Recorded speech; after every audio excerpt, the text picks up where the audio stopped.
take on the darkness, stare down deceit. Murder in the headlines, justice in the beat.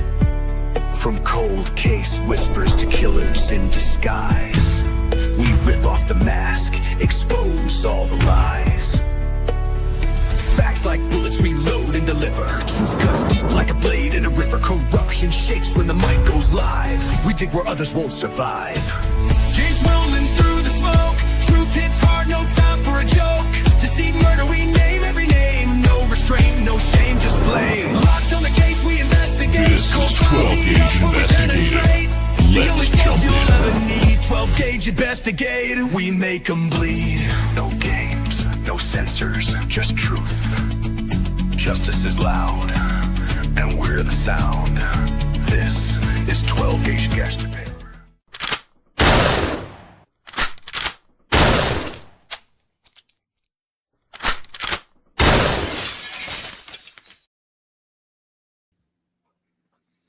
All right.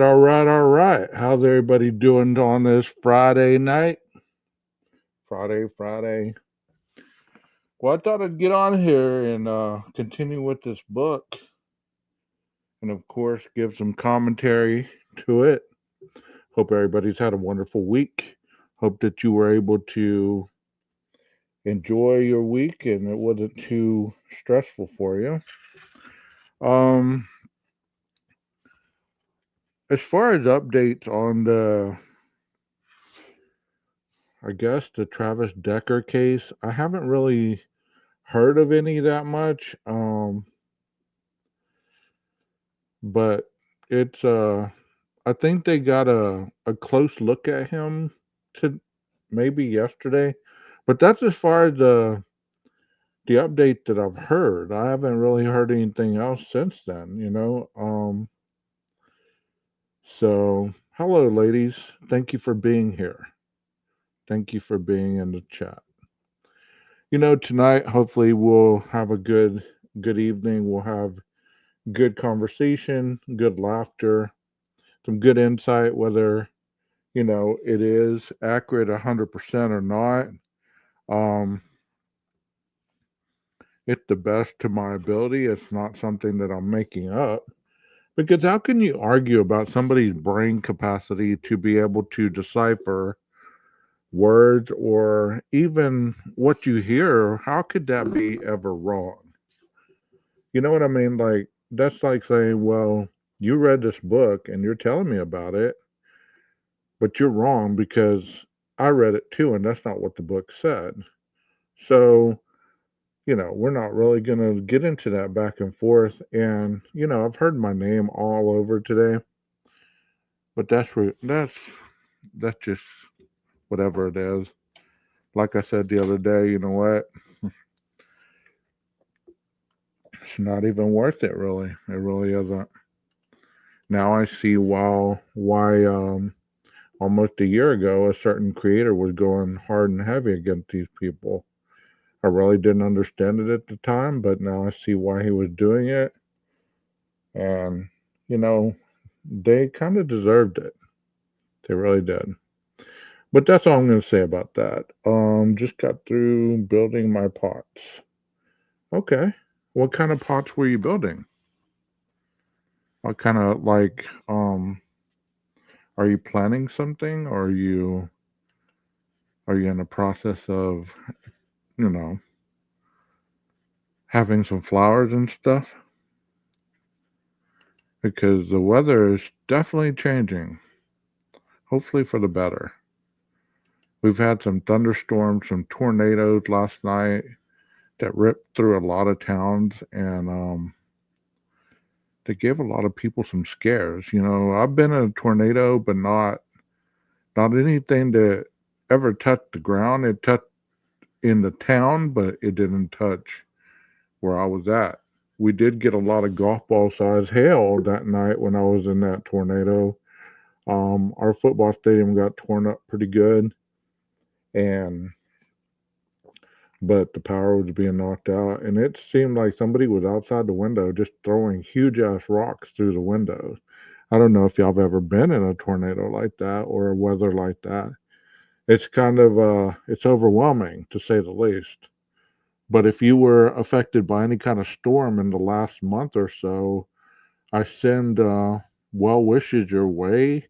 Or if you're dealing with any kind of sickness or any kind of inability to, maybe get around, or maybe you have some pressing issues that are going on in your life right now, I send some good vibes your way, because life is very short, and the way we live it, sometimes it's just a very minute moment in time, so yeah, earthquakes as well, Moonville, thank you for being here.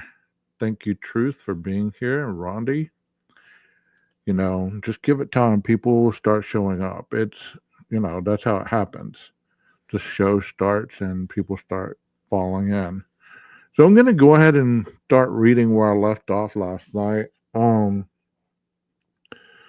It said she consulted a laminated cheat sheet of state during the law violations while waiting for his license to clear. Then she exited her vehicle and approached the Elantra's driver's side window again. So we're talking about, the traffic stop at WSU with the police officer when she pulled him over. So that's what this is talking about right now. If you missed last night's live, that's what we left off talking about.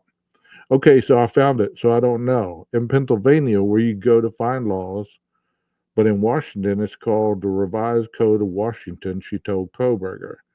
So it's RCW 46.61.202. No driver shall enter an intersection unless there's a significant space on the other side of the intersection. And I read this last night, so I'm just rereading it for you guys. Koberger looked up at her with a furrow in his brow. His lips were pursed, and his eyes seemed locked onto her. So I'm not writing a ticket or anything like that today, she told him. I understand you're from Pennsylvania, but in the future, don't proceed through the intersection. You can get stopped for that alone unless you can clearly just clear it right away. So then basically, Koberger began as if still confused. You're just supposed to wait behind the white line, the officer interjected. It never even occurred to me that that was actually something wrong. Well, except for the fact that I was blocking the crosswalk. Yeah, she said, and states vary from the law, but Pennsylvania might not even have that law, but in Washington we do. Koberger shook his head as if astonished. I'm actually just from a very rural area, he said, so we just don't have crosswalks. Gotcha. Yeah, I do apologize if I was asking too many questions about the law. I wasn't trying to be like, what weren't you trying to be like, Brian? Confrontational, or what? What the deal? Oh, awesome! You're from Australia. That's awesome. Autumn and fall. Not at all. I understand you're not from here, she told him. A lot of people don't know a bunch of the laws. Like I only know it because this is what I do. He nodded his head, seemingly appreciative of her understanding. She eventually wished him a good day, then departed. Koberger never mentioned that he was not only studying criminal law, but he was currently teaching it at the university he was parked in front of, or that rural as Monroe County, Pennsylvania, where he hailed from, might be. There were crosswalks at most major intersections. Okay, chapter 45. I asked this question last night, so I'm going to go ahead and ask you guys, and y'all can chime in and let me know. Do you believe that actually he was naive and didn't know what he was doing as far as the crosswalk, or was he trying to get out of a ticket in your eyes? What do y'all think? Do y'all believe that he was trying to? No, this is While Idaho Slept by J. Applebaum. This is the other one that was written before Blum's book. I really didn't care for Blum's book. This one is a lot easier to read, Blum's book was just full of a romanticized version of something that I don't even know where he got half his information. This guy at least was following a lot of the articles that I've read throughout, the time that I've been, looking at this case. No problem, no problem. Hey Nina, how you doing?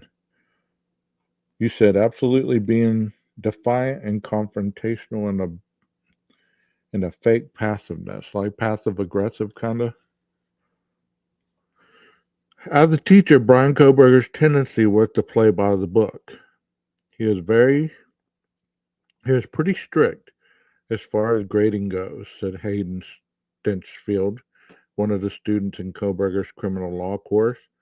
Stinchfield had appeared in multiple networks, which had likely tracked him down via PhD student listings. So is he one of the initials at HS? Is he one of the initials that those subpoenas that came out? Could he be one of the initials of the people? Um, in the wake of the murder, WSU eventually removed the names of Koberger's classmates from publicly available records the university had previously been lax about protecting. Koberger would stand at the front of the class, but he didn't seem mentally present, Stinchfield thought. He would often look at the ground, apparently distracted, and would give boilerplate responses to many of the questions his students might ask, as if he'd come to class already knowing what he was going to say, instead of engaging in a more productive dialogue with them. So, if this is true, when somebody looks down at the ground, whenever they're trying to teach or whenever they're trying to interact with a room full of people, would you look at that as being kind of, I don't know, like non-social, or do you believe that maybe he was trying to get his thoughts in order? I mean, like I said, a lot of this I'm not going to be one of those people that dissect everything I read, because a lot of this has nothing to do with nothing, but some of it does, but just behavior wise, you have to ask yourself, was there a nervousness there to be looking down at the ground? I know whenever I teach or whenever I started doing groups and stuff and being in front of a large group of people, I would pace back and forth, because that's what I would see my professors in college doing. I would see them, pacing back and forth and stopping, making eye contact, asking different people certain questions. And I guess if we were able to see each other in a virtual room, that's probably what I'd be doing in here. But looking at the floor, that just shows that you really are kind of like searching for a dialogue. Maybe he was looking for the appropriate thing to say, or maybe his mind was just racing. Maybe he had too many thoughts going through there. And then he would grade your papers. He would be grading you on what he ended up calling like a higher standard. But what it really was like to us was that he was grading us like he would have graded himself as a PhD student. Well, that makes a lot of sense as well. I mean, if I've had some TAs that have graded my papers this semester, and they're really hardcore. I mean, this is the last semester of the college, so I can see that they expect a lot more greatness than they would have at the very beginning of the whole situation. So him grading hard, I could see that. But if he singled out somebody or singled out a group of people, then it might be a little prejudicial. You know what I mean? But just to grade hard, I wouldn't see anything wrong with that. Maybe he was trying to invoke them to work harder, because that's what TAs and professors do. They want to get the best out of you. But like I said, if he targeted a particular genre or a person, then there might be something wrong with that. Um, Koberger's criminal law class was among the first college classes many of the young undergrads had taken. So this was one of the first undergraduate courses. So I could see why they would be like, damn, we just started learning about this. Why are you being so hardcore? I get it. Studied for years, and he was supposed to be guiding them, not just criticizing. That makes a lot of sense. You're supposed to be helping them through the first semester, like giving them possibly examples or, where they could look it up at and things like that. We were all annoyed by him, Stinchfield said. The harsh grading and some equally harsh commentary on their work had been discussed among his peers. Beyond that, we just thought he was a little weird. Well, we're all in unison. The dude he comes across as being a little odd. I was talking to my girlfriend about this last night, and we were both trying to figure it out, after the live because she does watch. She doesn't chat, but she does watch. We're talking about it, and I said, well, what if he's a little slow? What if he's a little slow and, not slow as in the mental capacity way, but just in the slow as not really understanding the social cues about being involved with a group of people or even liking people very much. Because one thing that a lot of people don't understand, yeah, I had to turn this light on. One thing a lot of people don't understand is when you're recovering from alcoholism or drug addiction, once you've been through the twilight zone for a lot of years, so you learn these maladaptive coping skills that whenever you get sober, it's almost like you have to relearn to be a person again. You have to relearn how to interact, how to use your emotions as they come, not as because a lot of people that aren't addicts and alcoholics, we know how to use our emotion. If something's funny, you instantly laugh. You don't have to think about it. This is funny. I should laugh. I should do this. I should do that. You know what I mean? So I believe that a lot of it had to do with that. And if there was any brain trauma through any of it, and once again, I'm not making excuses and I'm not changing directions. I'm just trying to look outside the box as to how come so many people were calling this individual weird, unapproachable, different. Do y'all have y'all's thoughts on that at all in the chat? Hey everybody, how's it going? Some of you have came in since I started. Thank you so much for being here on a Friday night. Um, do you have you ever met a person like this? Let me just ask you that. Have you ever met a person that you thought, man, he's a little odd. He's a little weird. There's just something about that person because that's all that's been used about him. Not all. I mean, I'm stretching there because some women have said he was friendly, he was cordial, but still, underneath all that, there was something there. So, what is that something there that they were talking about, if that makes sense at all? Okay, so one day, the course's primary professor, John Snyder, set up a debate between Koberger and his students.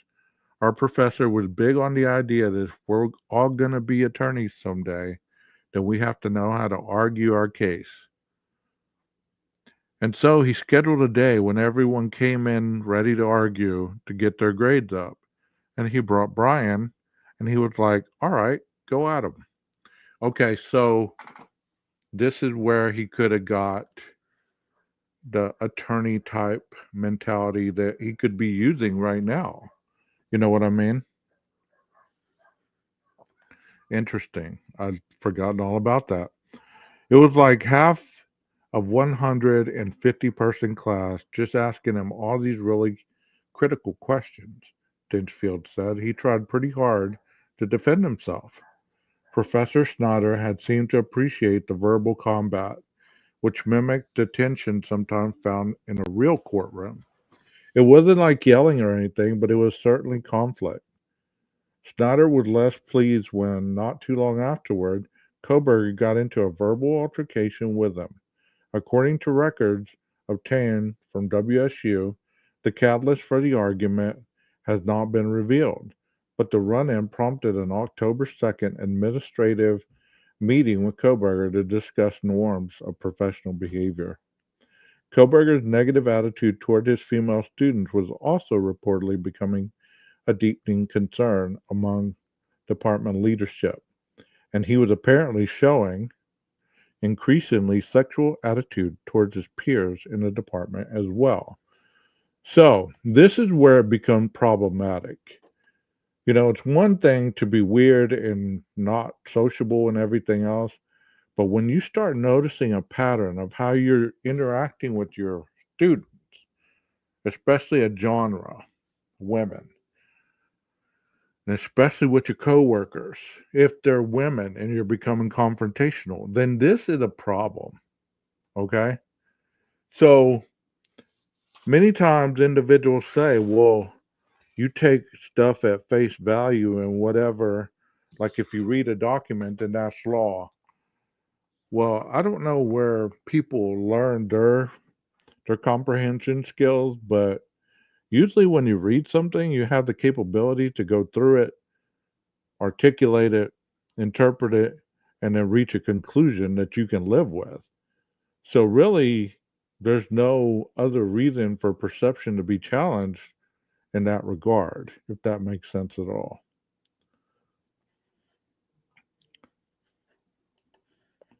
So it says, as reported by News Nation's Chris Cuomo, Koberger told female colleagues that men were going to take their jobs because women aren't as smart. Don't come at me, women, Koberger said this, apparently.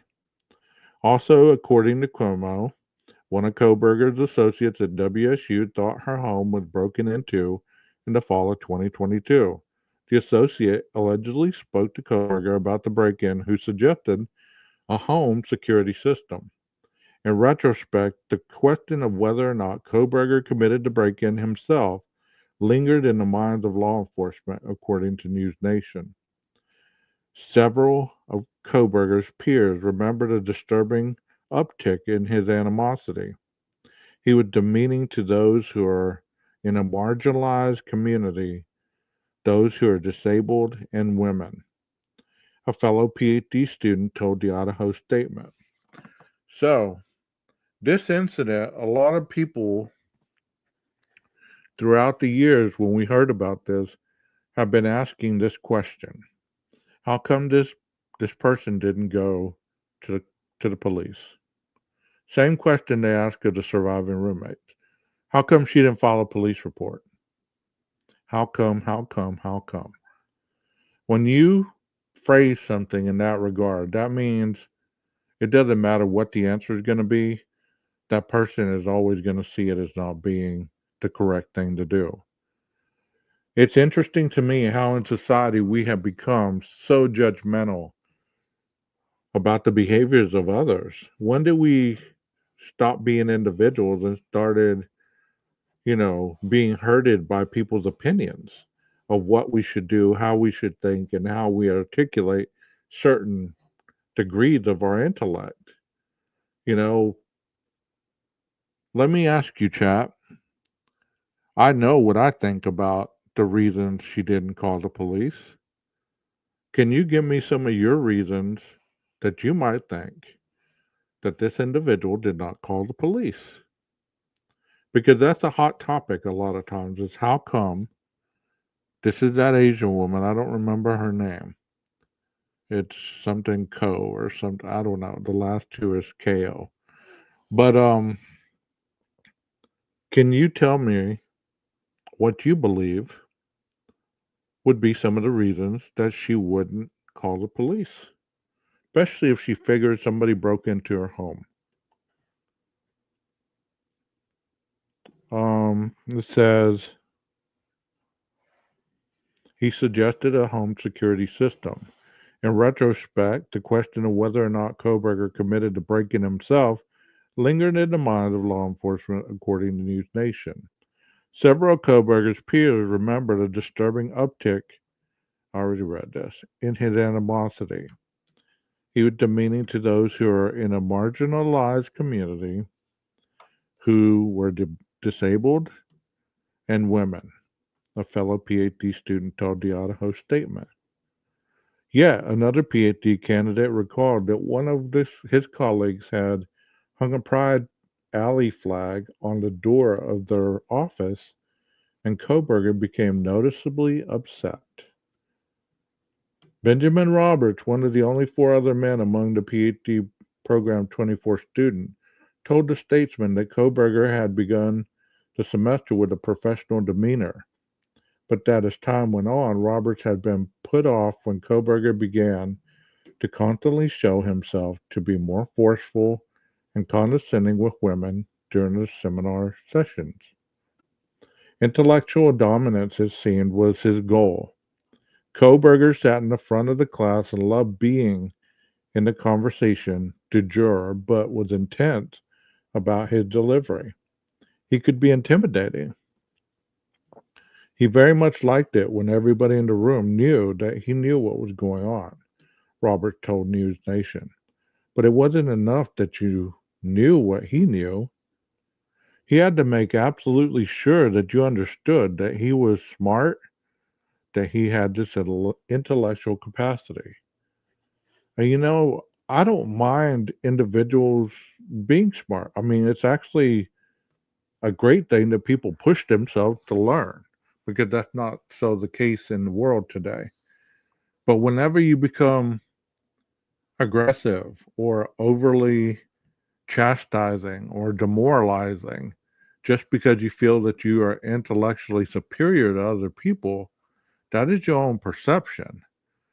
A lot of that could be taken as bullying or, being contrarian or anything like that. So,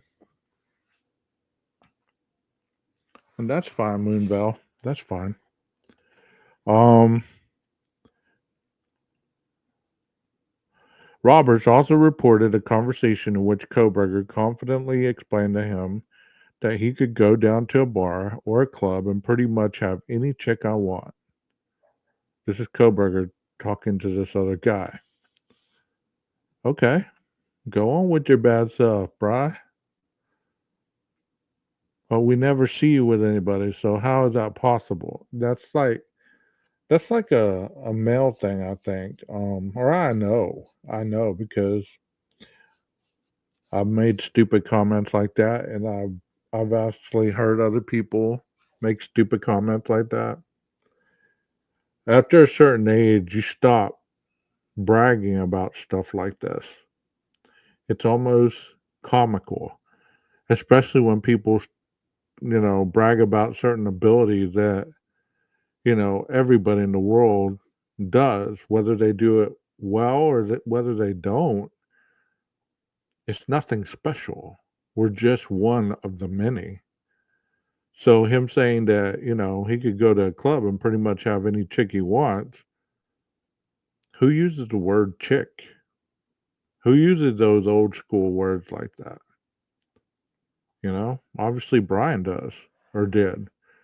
Ben Roberts was starting to experience some of the personality traits that had bothered Koberger's high school friends and that would eventually turn Roberts, too, away from a deeper association with the man. Koberger's relationship with his superiors at the university wasn't going any better, so he had just gotten to start the semester and he was already having problems as of October 2nd. Records showed that on October 21st, approximately 3 weeks after the initial altercation with Professor Snyder and the subsequently proposed improvement plan, Snyder emailed Koberger a chronicle of the ways in which he had failed to meet the department's expectations as a teaching assistant to the point in this semester.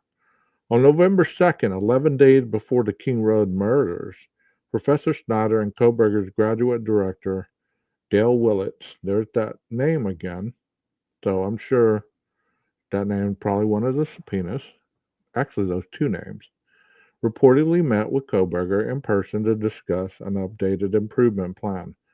So if they were subpoenaed, if actually these Dale Willits and Snyder were subpoenaed as of recently, it makes a lot of sense that um, they would be character witnesses if that's what they were subpoenaed for, um, things like that. Willits was no dummy. He had a PhD in sociology with the research emphasis on organizational structure and policing outcomes. And he taught graduate coursework in quantitative methods. Without pushing back, Koberger agreed to the improvement plan set before him. So he agreed to it, right?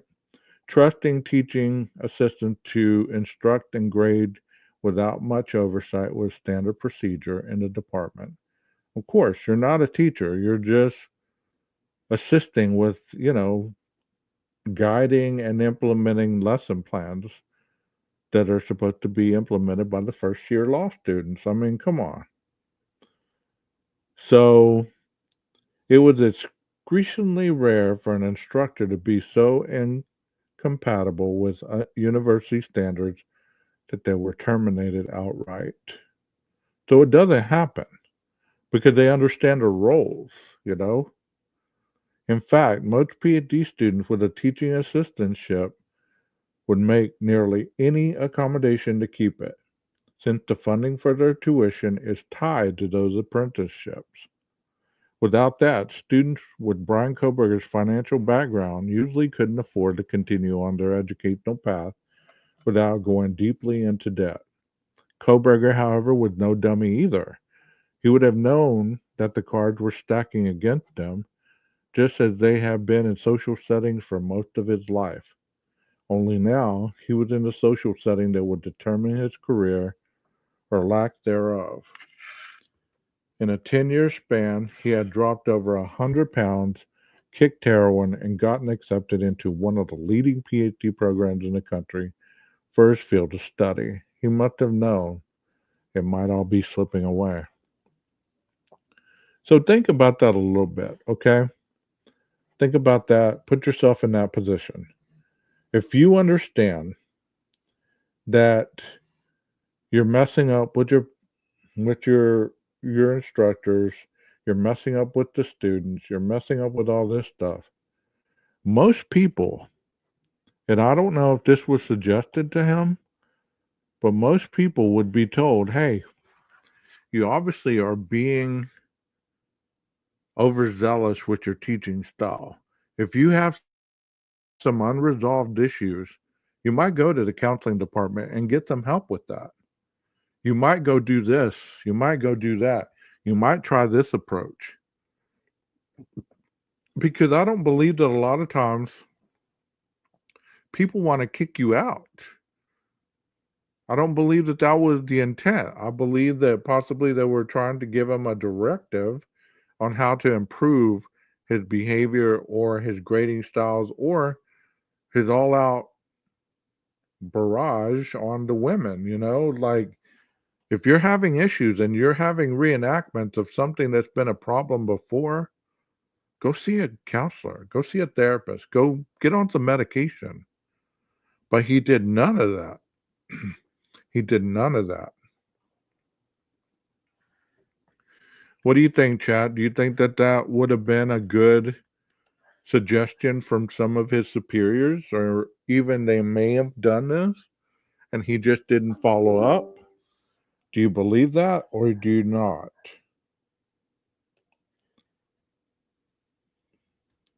What do you think?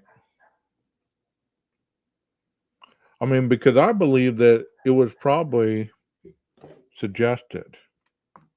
Go get some help, bro. Go get your mind right. Something is causing you to not to not be fair in this regard, and it's your employment. It's your tuition. It's your way to keep your apartment. It's your way to continue on. You know what I mean? To be logical, I would believe that there would have been, the improvement plan. And maybe in that improvement plan would have been like, go speak to somebody about these unresolved issues. What are y'all talking about? Let me see what this says. Sadly, not many online you can trust. So many over the years have tried to scam me, and I'm very aware of these types. Teens don't stop to think of the dangers. You're right. I don't know that any of that is true. What part, Bo? What are you talking about? What you are talking in chat? Or are you talking about like what I'm talking about? Because I'm confused in the chat right now. Maybe he thought it was others' faults. True.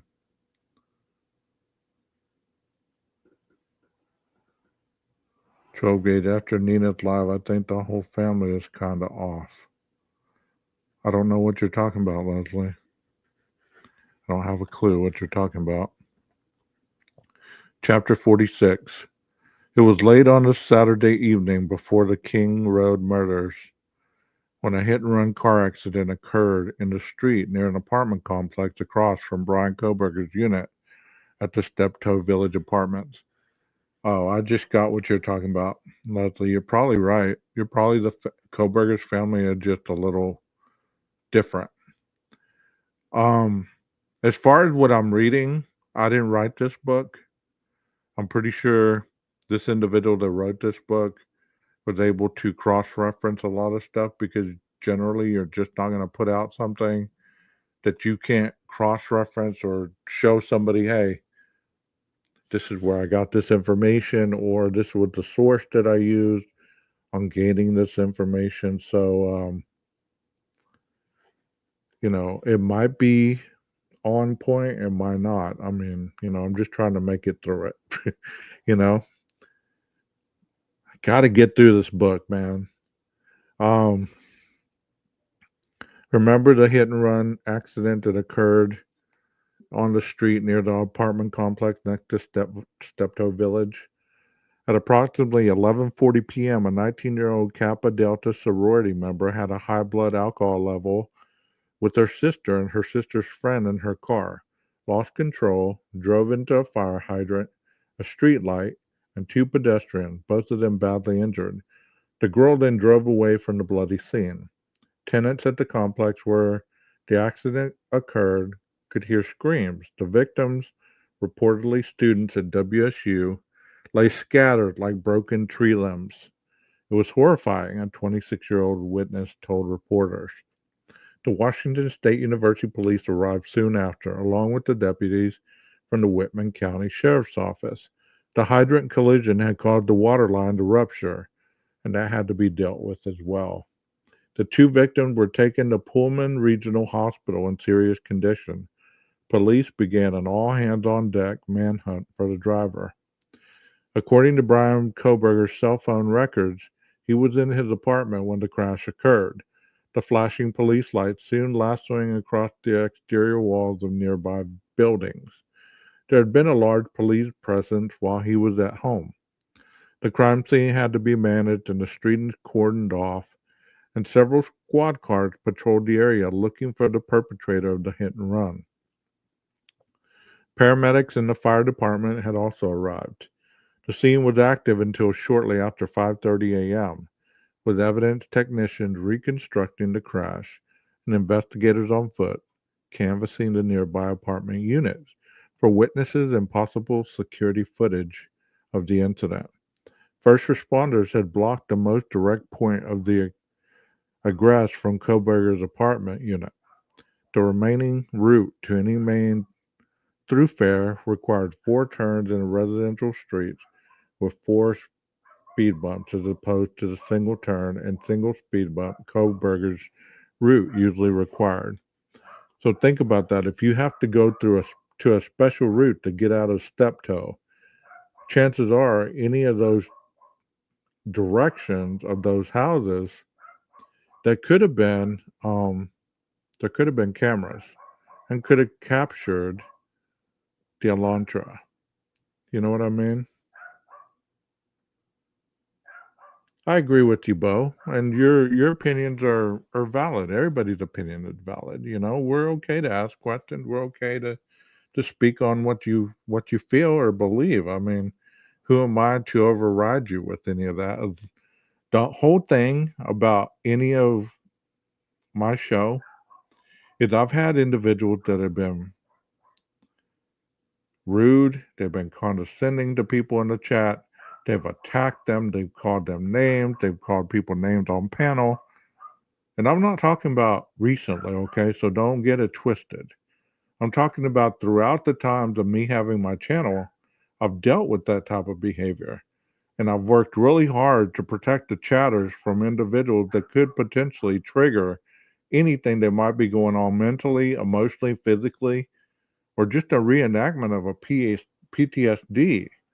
Because you just never know what somebody's going through. And then if you become aggressive with them and they react, you can't very well say, well, it's your fault for reacting because I would just be myself. No, there's rules, in this chat. And that's one of the reasons why I've always been so strong with the boundaries because I don't want people to be triggered either in the chat or after they leave. I mean, this is real life. We are real life people. Whether we're in a chat room, whether I'm up here reading, this is real life. What we say, we should be accountable for what we say. I myself use this platform to try to talk about different avenues, ask questions. So, we have to be very mindful to keep it very, very safe and controlled. We just can't let anything and everything go. So that's why at times, no, we're not going there, Texas. I'm not doing that. But we have to be very mindful of how things are perceived. We're all human beings, and nobody is above anybody else. We're all equal on the same regard. Just because I'm up here on panel does not make me any better than anybody in chat. You know what I mean? That's why I ask you guys questions and your opinions because I am very intriguing that I can learn from you and that engages me with conversation. So let's get back to this. It says according to Brian Koberger's cell phone records, I've already read that. So I always lose my spot and start reading backwards. Um the hit and run driver was arrested at the stately Kappa Delta sorority house on College Hill in the morning. She was charged with driving under the influence, multiple felonies for vehicular land assault, and multiple felonies for hit and run. I don't know if you guys ever saw the body cam footage when this happened. Probably, I would say a couple months after that, there was body cam footage of her all over YouTube for a little bit, and people were talking about it. Um, she's young. She had mismatching shoes on, and she was trying to deflect all the information. She was in a bad state. She had just, hit and ran, so she still could not comprehend what was going on with her. There was a lot of body cam footage that we saw of different people, and I thought it was intriguing, especially with this one, that there were so many police officers within a block away, and they were there supposedly until about 7:30 the next morning. So this individual would have drove by those police officers yet again, going through those neighborhoods to get home. So if there is any camera footage of that time frame, then it's 5:30 in the morning, there'd probably be a lot more clear footage than there would have been, any other time of the night, especially if it was getting daylight or once supposedly he left and went back to the resident, that was definitely daytime. So there would be clear footage if he went another direction or if he indeed went through the neighborhoods again. Coincidentally, 3 years earlier to the day of the hit and run on November 12, 2019, 15 WSU fraternity members had been charged in connection with the hazing-related death of a 19-year-old named Samuel Martinez, who died of acute alcohol intoxication. The university had multiple previous reports of a culture of Greek row hazing resulting in alcohol poisoning injuries, assaults, and hospitalizations. Before the young woman's arrest in the early hours of November 13th, while the Pullman police were swarming the area near Kohlberger's apartment, the students at 1122 King Road were being murdered just 15 miles or 15 minutes away. When everybody was looking but nobody in his direction, Brian Kohlberger had gotten into his vehicle. According to his cell phone data, it was 2:45 a.m. when he made a fateful four turns out of his apartment complex and onto the night. At 2:47, his phone pinged a tower that showed him to be traveling through Pullman. Then Kohlberger turned off his phone and the data went dark. So 2:47, we've always used this timestamp, but most recently we understand that it was 2:54 when actually the phone activity stopped. A white Hyundai Elantra matching Kohlberger continued to be tracked by security cameras throughout Pullman and across the state lines into Moscow. The Elantra took what appeared to have been the well-rehearsed course, eventually steering into the King Road neighborhood that Kohlberger, or at least his cell phone, had habitually visited the previous months, under the cover of deep night, like now. In the field below, the Moscow DDUI patrol was questioning a small group of drunken students who'd been taking a shortcut across the grass going home to their fraternity. In the body cam footage, the young men appeared ghostly. At times, a combination of utter darkness of the band field, the police flashlights briefly swatting their faces, and the grainy, stuttering footage. You know what I thought when I first heard all this stuff? The DoorDash driver, the police down by Banfield, the hit and run by his apartment. I thought all the signs were right there, like don't do it, don't do it, don't do it. And amidst of all the things that were going on, that white Elantra still made its way to Moscow and then back. You know what I mean? So it said just up the hill behind them, the Hyundai crept back and forth. And that's what we talked about last night. If this wasn't the vehicle, then what was up with this vehicle making all those turns around the Queen Road apartment, coming around Walenta, all the way around, down Taylor, back around into the neighborhood? What was that car looking for in that neighborhood if it wasn't his vehicle? And ultimately it stops creeping around, and then for 9 to 15 minutes, the car stops moving, and then all of a sudden, at a high rate of speed, it takes off and it's caught on camera. So if this wasn't the vehicle, if you're really looking at this without bias, you would believe, hey, the most obvious thing would say that this was the killer's car, or that he had been driven around in this car the whole time, and then the driver took off in a high rate of speed. But like I said, even individuals who don't believe that Brian did this, or that he had the capacity to do this, or even in the court, I'm not even going to worry about individuals. I'm just going to talk about it in the court because there has been an alternative suspect dropped and sealed. So even if you don't believe that Brian was there alone, like I said, accessory after the fact, even if he was the driver. And I thought that at the very beginning. I'm not going to lie to you. I thought that he could have been the driver and somebody else could have committed the crime based on the questionnaire, and all the stuff that he was trying to get the knowledge of the thinking. I really thought that in the beginning. I thought, well, he could have been the driver. Somebody could have committed the crime. He could have been almost like a documentary film writer, documenting step by step, writing stuff down. But then I thought, that sounds really stupid. That sounds very stupid and foolish.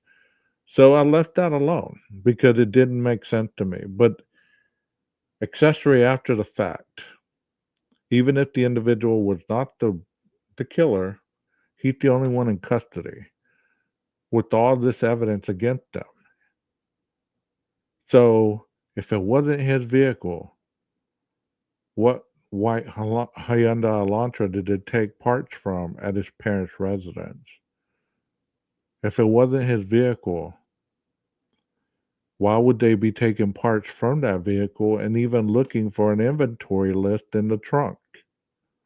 Which is very suspicious in itself. If you just look at this stuff, you're not trying to tie somebody to a murder, but you're thinking, okay, there's a shovel, there's goggles, there's boots, there's, black clothing, all this stuff. It all just like what we're talking about, the mens rea, the possibility of guilt versus the negligence. The negligence would have been leaving the stuff in the trunk if it wasn't indeed used in the crime. They said, well, they didn't find any DNA or any blood in the vehicle on what they looked for. Okay, that's fair enough. But you'll have to remember how much time this individual had to clean this vehicle. He had a long time to clean the vehicle, and he was very meticulous about it. So, was he cleaning away DNA? Was he cleaning away blood spatter? Was he? And we don't know exactly whether they really found anything later on, because at that point, that's all the information the defense had. Is they didn't have anything at that point. So you have to remember, if the defense attorney does not have that discovery at the time of making these statements, she can't she can say anything she wants. Have you noticed her saying any of this stuff recently? Have you noticed her saying, my client is innocent? There was no blood, no DNA, no signs of anything in that vehicle. You haven't noticed that recently. You know why? Because she finally got the stuff that they got from that vehicle, if it was anything at all. Just because you say it once, she might have not had the discovery at that point. So you can say anything you want. You can say, I believe that my client is 100% innocent, because you're still lacking what, 20 or 30 pieces of discovery? She hasn't said that recently, has she? No, she hasn't. And there's a reason why. It's not that she's gearing up for a big fight. It's not that she's she just holding her stuff close to the vest. It's none of that. It's not a game. That's what I wish people would understand. There's a process to all this, and there's a reasoning behind why people do what they do. It's not a game. It's not a competition. It's not like the defense versus the prosecution. They work together. You just have the court appointed attorney that is trying their best to get this person off of these quadruple murder and burglary felonies. That's all. It's not Ann versus Bill. It's not her experts versus his experts. They're going to go to try to interpret the evidence based on their experiences and tenures and what they do for a living. The experts are. But you know as well as I do that any expert can turn around. This expert can be for the prosecution. This expert can be for the defense. It's all just, who do you believe the most at the end? Who is the jury going to believe? So let me take a moment before I continue reading to see how everybody's doing in the chat. Hey, Kelly, how are you doing? He had a plan. Yes, he did. Hey, Mountain Mama, how you doing tonight? Hope you're doing better than the other night that you were talking about your infusion and stuff. Yeah, drinking and driving is bad. If I walked outside seeing 5 cops cars, nope, I'm staying home. You're right. You're right. JB, how you doing, buddy? Hope your night's going well. Hope your week was all right. Yeah, I hope Texas pulls it out tonight. Otherwise, Texas Tech is going to win the national championship. Yeah, this is a statement right here. At the end of the day, it's about justice for these 5 lost lives. That's true. That's true. That is very true. I didn't call you a troll, so you're good. I don't like to call people names, so I would never call you that. Okay? I'm glad you're here, Bo. I really am. I don't call people a troll just because they have an opinion different than what I think. Because in reality, even though I'm reading this book right now, we're still interpreting it the way we interpret life based on our experiences, for one, based on our beliefs and based on our morals. That's how we interpret documentation. That's why we're not all one sided. You know what I mean? And there's nothing wrong with that. But to sit there and push agendas that you know are counterproductive to justice or to change or anything like that, that's when it becomes dangerous. That's when it becomes dangerous. When you're doxing the hell out of a whole community, that's when it becomes dangerous. When you're not believing anything that you're seeing, like I'm reading this book and still people would be like, what don't make sense to me? Don't make sense at all. If they had this, why didn't they have that? Why didn't they do this? Why didn't they do that? You're never going to get that why answer. So people know to ask it continuously, you know, whether it's for profit or whether it's just because they're not that intelligent, they know why they're doing it. They know what the purpose is of their their remarks. Let me continue on. In the field below, we had already read that, okay?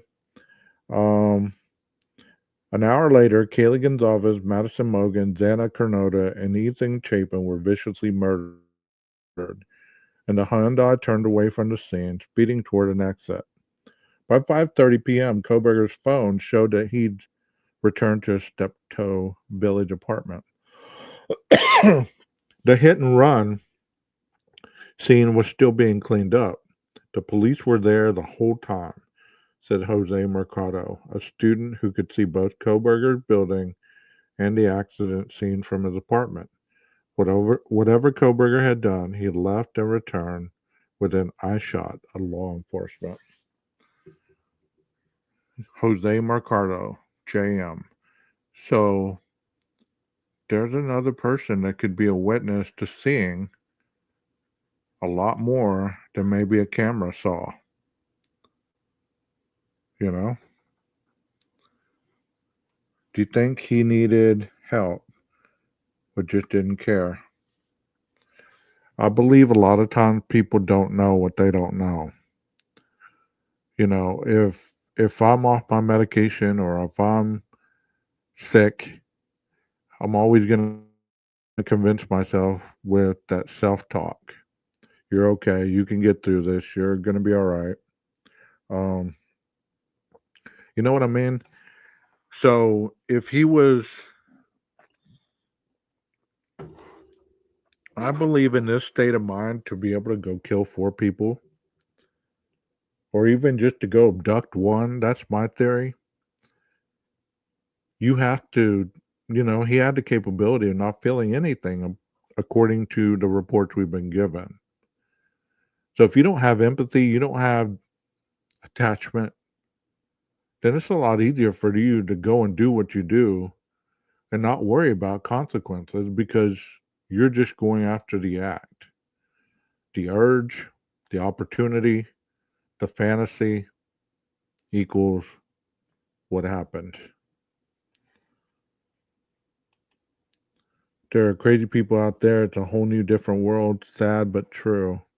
Yeah, you're right. You're right. Like the guy he almost hit with his vehicle as he was speeding away from the scene. I wonder if he ever saw the driver's face. Very good observation. And we'd probably be at a different place had he hit this guy and possibly injured or possibly killed him. We'd be at a total different place right now because that would be number 5. That would be 5 people So what were you doing speeding away? You know?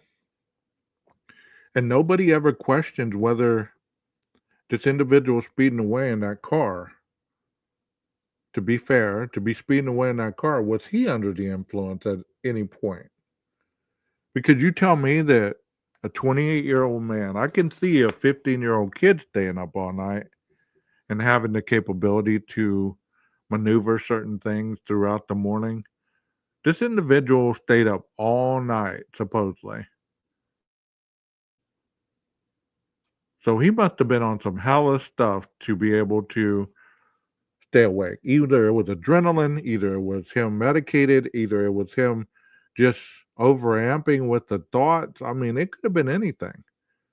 Whatever it was, it kept him awake and alert enough to drive, to be able to go to his apartment, come back, go back to his apartment, and then go shopping the next day.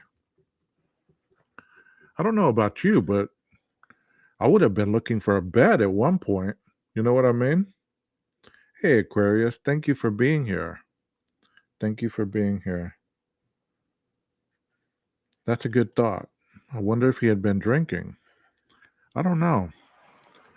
But normally, what we've researched in other cases, yes, sir. Thank you, Texas. Normally, people don't commit crime sober like that. They don't.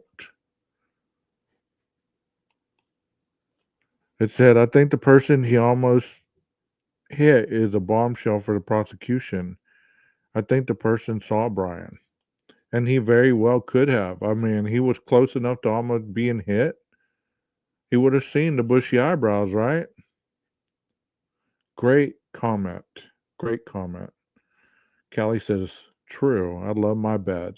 Me too. Me and my bed had a good relationship. We seldom ever fight.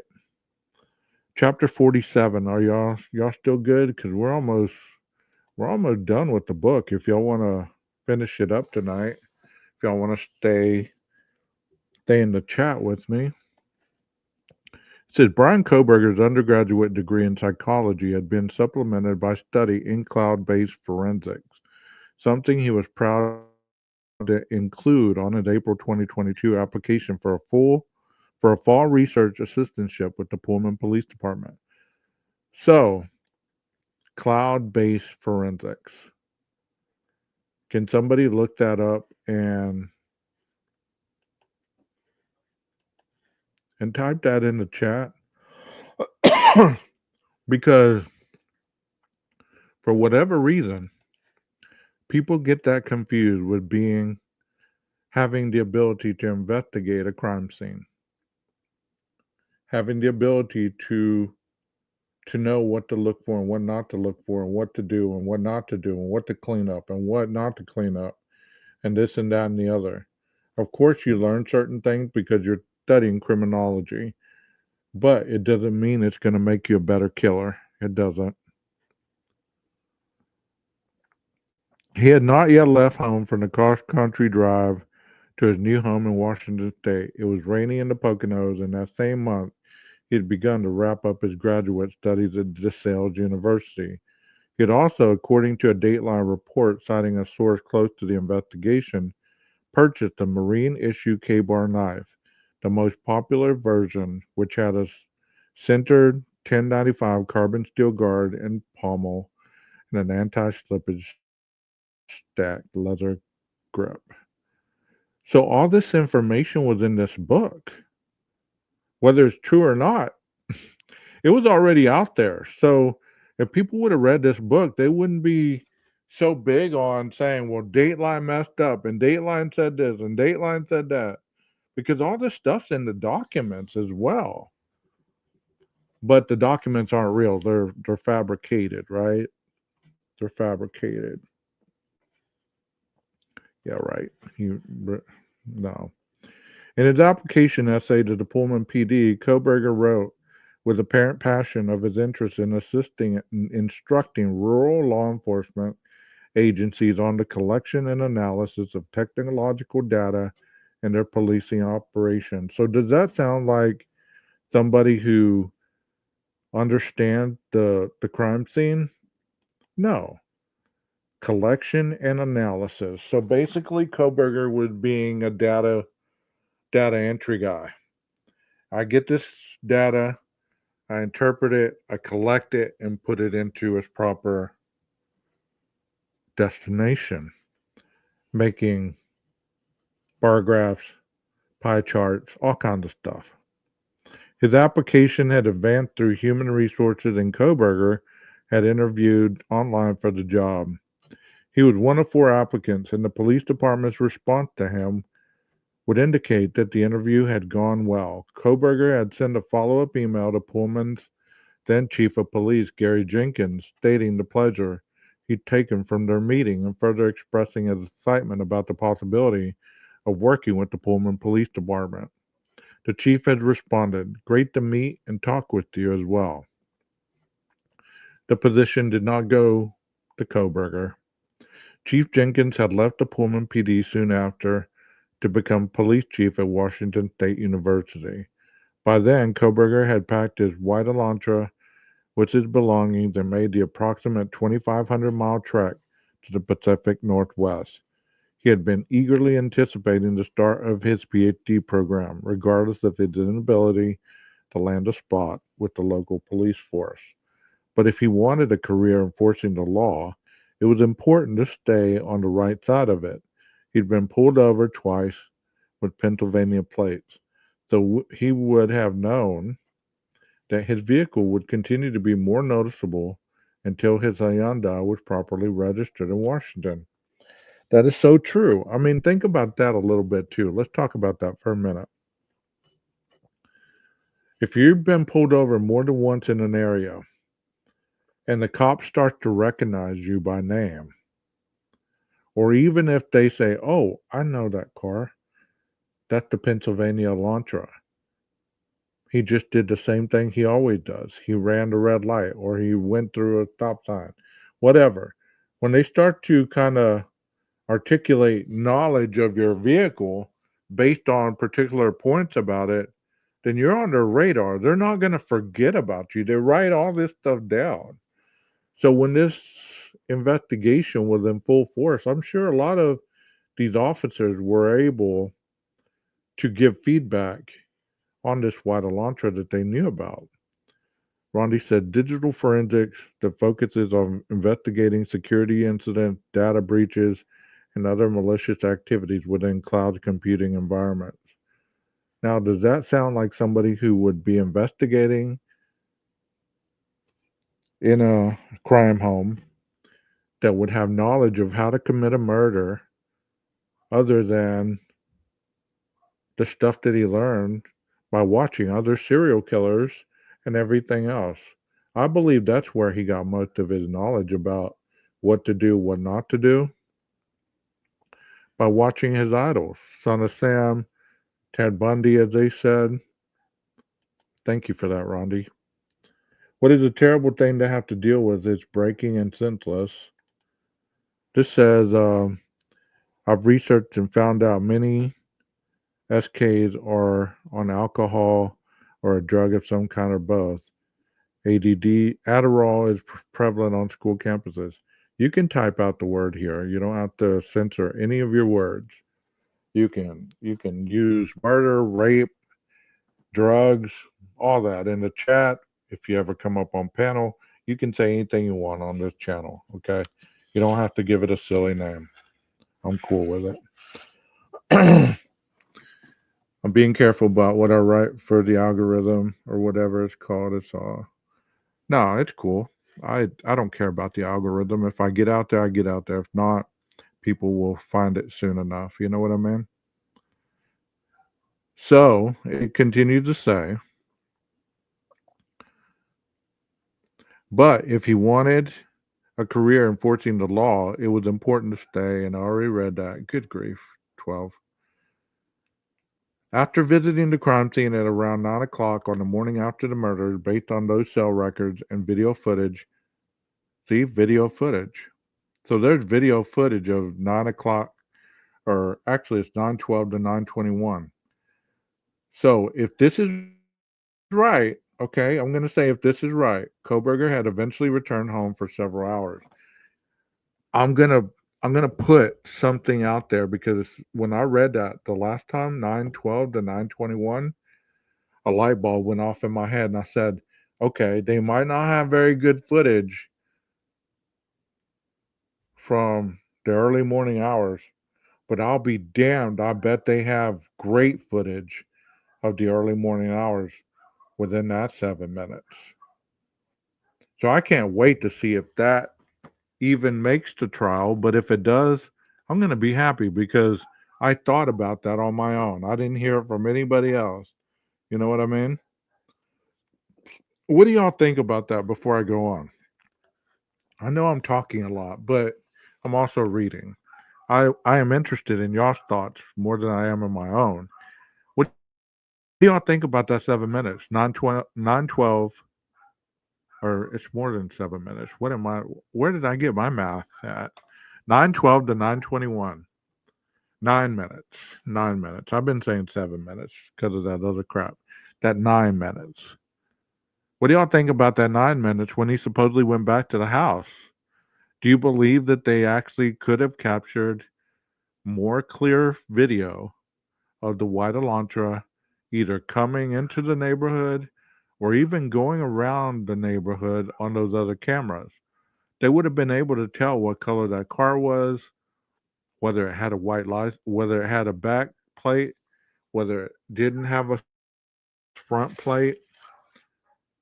And he supposedly stayed in the area for a little bit and then he took off. What do y'all think? Do you think that's reaching? You think that's reaching a little bit, or what do y'all think? There's that video that may have of 912 that morning, plus the BF cell phone video that they downloaded and took as evidence. That is in the original PC that said video of substack. Yes. Thank you so much for that, Farah. I I harped on that at the very beginning too, and people were saying, no, that's just the video of the 345. No, it said they downloaded and there was a video of the suspect on that phone. Thank you so much for saying that. And if y'all don't believe me, y'all can go back in the earlier videos in my library and listen to that because I have said that. Thank you so much for that. If he went into the neighborhood, they most certainly should have clear video, of course.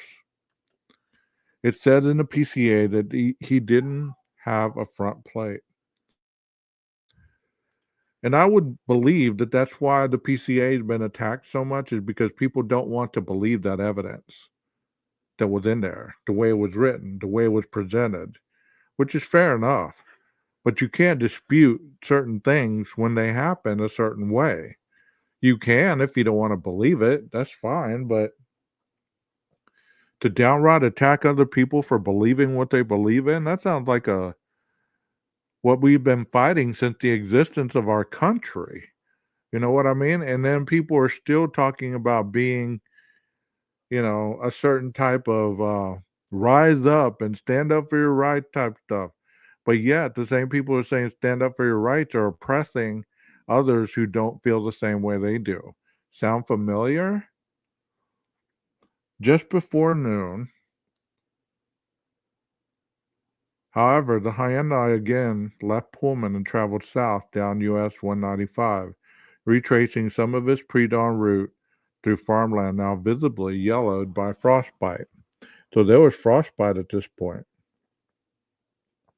At 12:36 p.m., his phone utilized cell resources that would provide coverage to Kate's Cup of Joe coffee stand in Clarkston, Washington, 45 minutes from Pullman and just across the winding Deep Snake River that crossed state lines. In years past, badly decomposed bodies had been pulled from the waters of the Snake beyond the town of Clarkston. It joined the Clearwater River, where massive Swallow Rock stood out against the sky, its broad face imposing in the sunlight or shade. In those frigid waters, just about anything a person wanted to hide could be successfully submerged. In Clarkston, Koberger's Hyundai idled in the drive-through lane at Kate's Cup of Joe, but Koberger didn't order anything. In Moscow, police had recently arrived at the King Road crime scene, discovering the bodies. Koberger drove on until he arrived at an Albertsons grocery store, parked, and then spent approximately 15 minutes inside. Security footage showed him walking through the store and going through checkout, but the items he purchased were obscured in the video. He departed the Albertsons parking lot shortly after 1 p.m. He then either turned off his phone or put it in airplane mode, and it was not until more than 4.5 hours later, at 5:32 p.m., that his cell phone next pinged in the farm community of Johnson on the road back to his apartment in Pullman, following the same route his vehicle had traveled after the murders. So is that coincidental or was that planned in your opinion?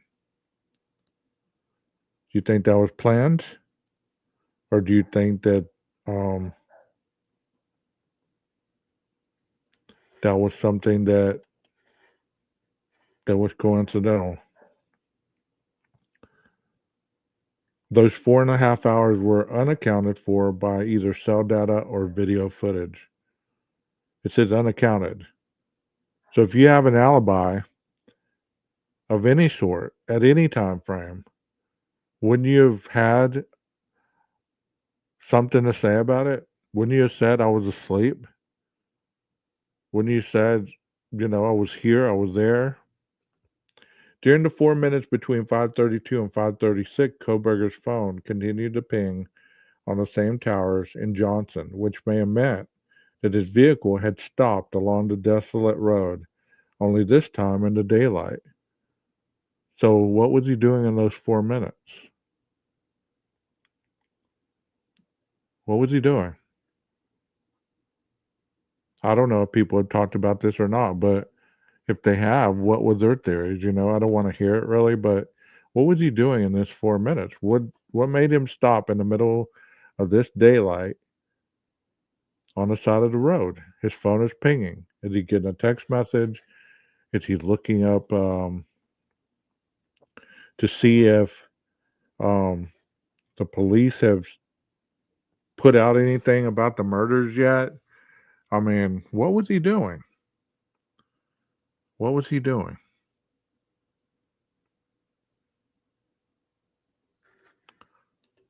Let me hear from you. After Johnson, Koberger's phone stopped pinging towers for 3 more hours, meaning he put his phone in airplane mode or turned it off once more, until again connecting in Pullman. So, one thing that I want to tell you guys is common knowledge or common sense, okay? You have this pattern of downloads from his phone. You notice that the dude never turns his phone off. It never goes without huge times of interruptions. You can almost develop a pattern of his phone activity. And then all of a sudden, during, before, and after the murders, all of a sudden there's all these discrepancies in where his phone is, what's going on.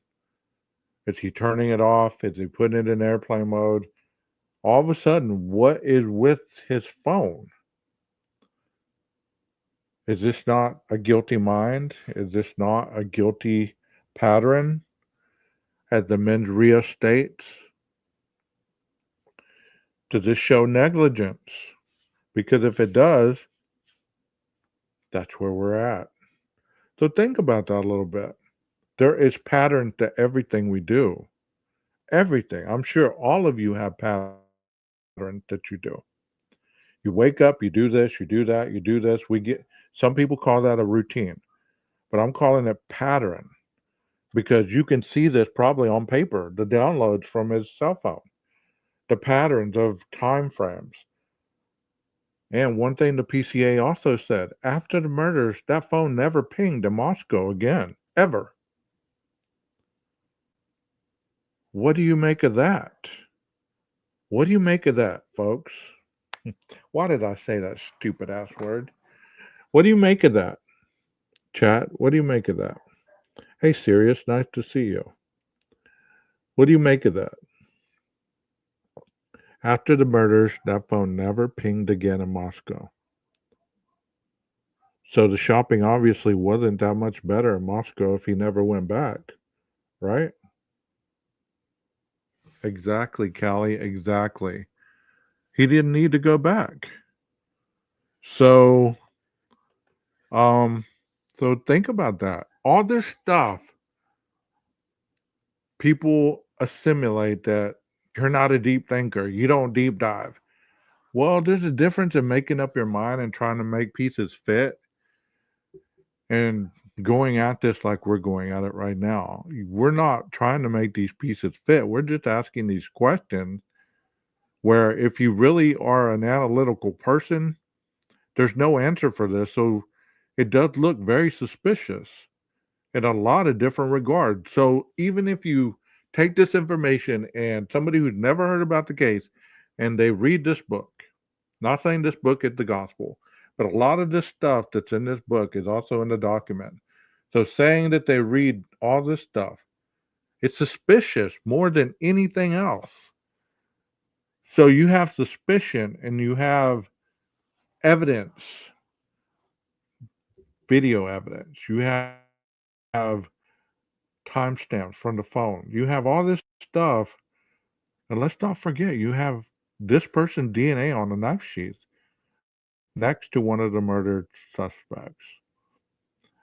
So people say, make it make sense. I can't get it much more closer than that. And I'm not trying to solve the crime. I'm just trying to point out that there's only so many things you can ignore. He was in the Cup of Joe drive thru just idling. What was he doing there? Was he looking up stuff? Was he, what was he doing in that drive thru? Do they have video footage of what they saw him doing in the car? You know? After Johnson, Koberger's phone stopped pinging towers for 3 more hours, meaning he'd put his phone in airplane mode or turned it off once more, until again connecting in Pullman. Another window of time had been created. The total of unaccounted for time on this day was now over 7 hours. So you have 7 hours of unaccounted time for that you can just say, I was out driving around, but this is the middle of the day. How the hell were you stargazing in the middle of the day if this is part of your alibi? What did you say about these 7 hours? Where were these 7 hours accounted for? What were you doing? What was going on? When your phone was right here, what were you doing? What were you doing in this 4 minute span where you pulled over on the side of the road? Did you get rid of something? Did you try to stop bleeding, from possible knife scar stabbed or whatever that you did to yourself? What were you doing? What were you doing? Were you chewing some gum? Were you answering a text? And let's not forget, during this time frame, he supposedly called his father at 6 a.m. in the morning, 56-minute phone call. None of these stops account for that 56 minutes. This is 7 hours of unaccounted time. So that means that that 56-minute phone call was not even accounted for if that did indeed happen. So what does that tell you? What does that tell you, chat? If he had that 56-minute phone call and his phone was off, so it couldn't have been pinging, what made him turn his phone off? If you were going to establish an alibi, wouldn't you have left your phone on at least for 56 minutes on the side of the road where your father could at least say, "Yes, he was talking to me. Here it's in the documents." But you can't use that because your phone was off. So you can't assume that this phone call even happened. Even if your dad said, "Yes, he called me. Look, it's on my end." Okay, but on his end, his phone is off. We don't know where he was. We don't know what he was doing. You get what I'm saying? It's not about the father's alibi. It's about Brian's alibi. So where was he? during those 56 minutes that he supposedly called his dad. Another window of time had been created, and it said 7 hours of unaccounted for time on this day. That's just for that day.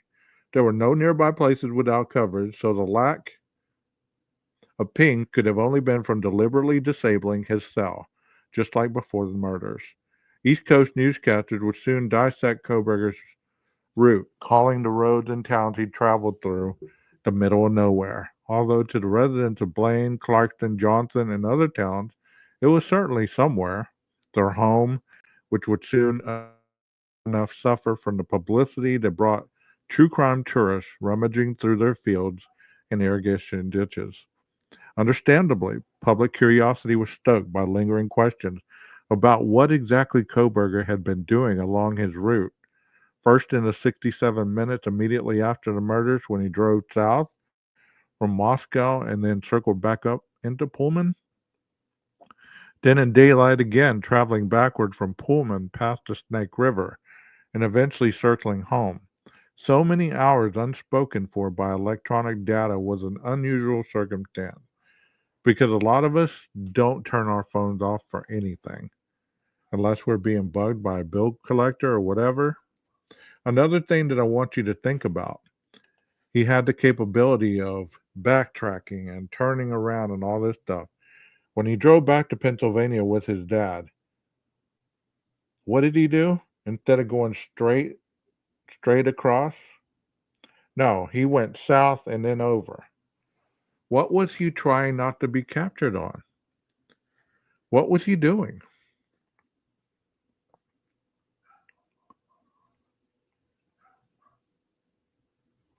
It said, if Koberger had been getting rid of evidence while driving his first loop through the darkness, then his return in daylight might indicate he was making sure he'd done it right.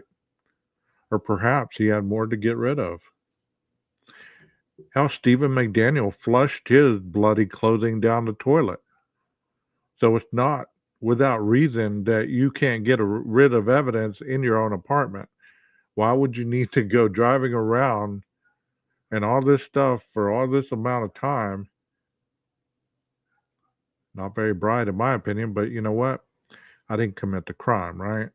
There was another possibility that the second time, though, with his cell phone turned off for most of the afternoon, he was looking for something he'd lost. By the time he returned to his Steptoe Village apartment that night, news of the murders was everywhere. And not just locally, it was spreading around the world. On Friday, November 18th, Brian Koberger registered his Hyundai Elantra with the state of Washington. His vehicle now fit in, but that wouldn't help him. By December, his new plates would ping on traffic cameras across the country. Brian Koberger didn't yet know it as he returned home to Pennsylvania for Christmas break, but there would be no more unaccounted for windows of time in his near future, if ever. Chapter 48. Do y'all want me to keep going, or are y'all burned out already? Why did he go so out of his way? Great question. Great question. Sightseeing for the last time, I guess. Hey, Tabby Cat. Glad you could make it. Y'all want me to keep going? Or y'all good? Because I've gone an hour and a half. I don't want to bore you to the point where, we have two people in here. You know what I mean? Let me know. Hit me up in the chat. One of them says longer.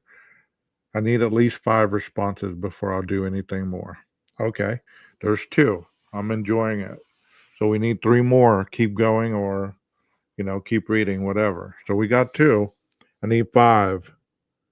Let me see if anybody else is interested in me continuing to go on. Okay, there's 3.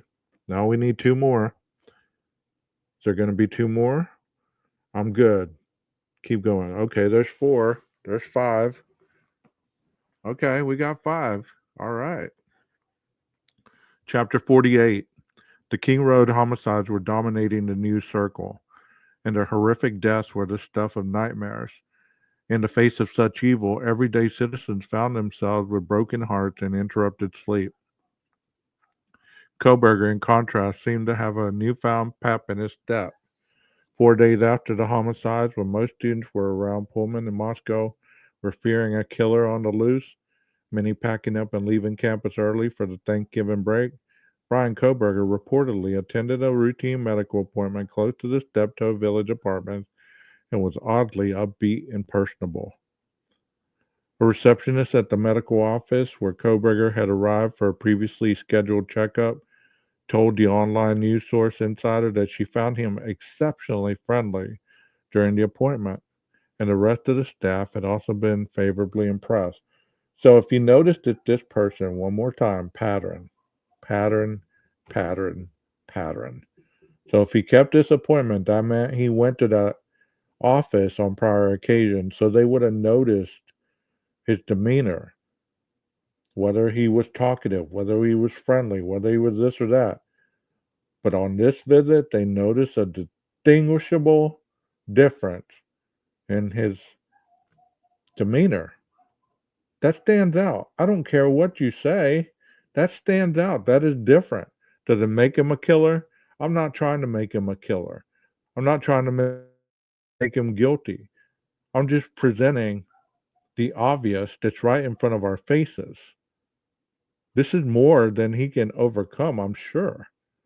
Because if you're looking at it in an analytical way, he was once this way, but now after the murders, he's this way. That's suspicious, if anything.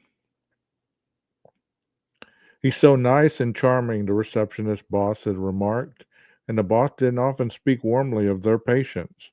Koberger seemed to have relaxed. His grading policies certainly had. Definitely around then, he started grading everybody just 100. So he started giving everybody hundreds. Did Brian see the light all of a sudden? Did he just get an epiphany one night as he was driving around all that time and said, you know what? I need to quit effing up. I need to quit doing what I'm doing. I need to relax and I need to just change who I am and become different. Could have been. But out of nowhere, he pulls his head out of his ass. It doesn't happen that quick. There you go. That's what I'm talking about, Texas. 6-0. That's what I'm talking about. Yeah, I wonder what changed. What changed? Hook 'em horns. Definitely around then he started grading everyone just 100s. Had Hayden Stinchfield, who told NBC even though the grisly topic was so front of the mind that classes Norton and Koberger shared were now being released early so students could get home while it was still light out, since there was a killer on the loose. How unnerving must it be after hindsight? You were right in his presence all along. You can't tell me that that would not creep you out, knowing later on that you were in his classes, that you had a conversation with him, that hell, you might even went to a movie with him. You might even been in his apartment overnight. That would have been a little much. At his apartment complex, however, Koberger was excited to talk about the murders to his neighbor, Christian Martinez. Excited to talk about it. While the rest of the world was terrified of a killer on the loose, this man was excited to talk about it. Literally, like days after these murders happened, he brought it up when I saw him in the hallway, Martinez told a reporter, adding that Koberger had informed him that the police have no leads and they think it was a crime of passion. Once again, if you committed the crime and you thought the police weren't on to you and they thought it was a crime of passion, then you, in your mind, would have successfully completed your fantasy. You would have completed your crime without being caught. And if you've ever done anything that you put your mind to and you achieved it, there's an elation like no other. Like you didn't think you were going to get the raise, or you didn't think you were going to pay your car off in time, or you didn't think this or that. Once you overcome that stressful threshold, and you succeed, that's a high like no other. And you can't argue that. You can't because you know that's true. I don't know what the sudden change in demeanor was. He proud of himself? Guess he felt relieved. Or maybe it was this. That wouldn't have indicated, yes, I did it. Now I got the monkey off my back. Another thing that stuck out to Martinez was the Koberger was newly interested in discussing DNA evidence. He was talking about genealogy because I was talking about 23andMe because my sister had just did all that, Martinez said, referring to the commercial DNA testing company. And then he brought up something similar in his studies that had to do with being able to catch criminals because of their relative DNA. Is that not ironic? Almost as if he knew that he himself would soon be a case in point. With Thanksgiving coming less than 2 weeks after the murders, the Moscow PD announced that their investigation would continue through the holiday. They were working overtime.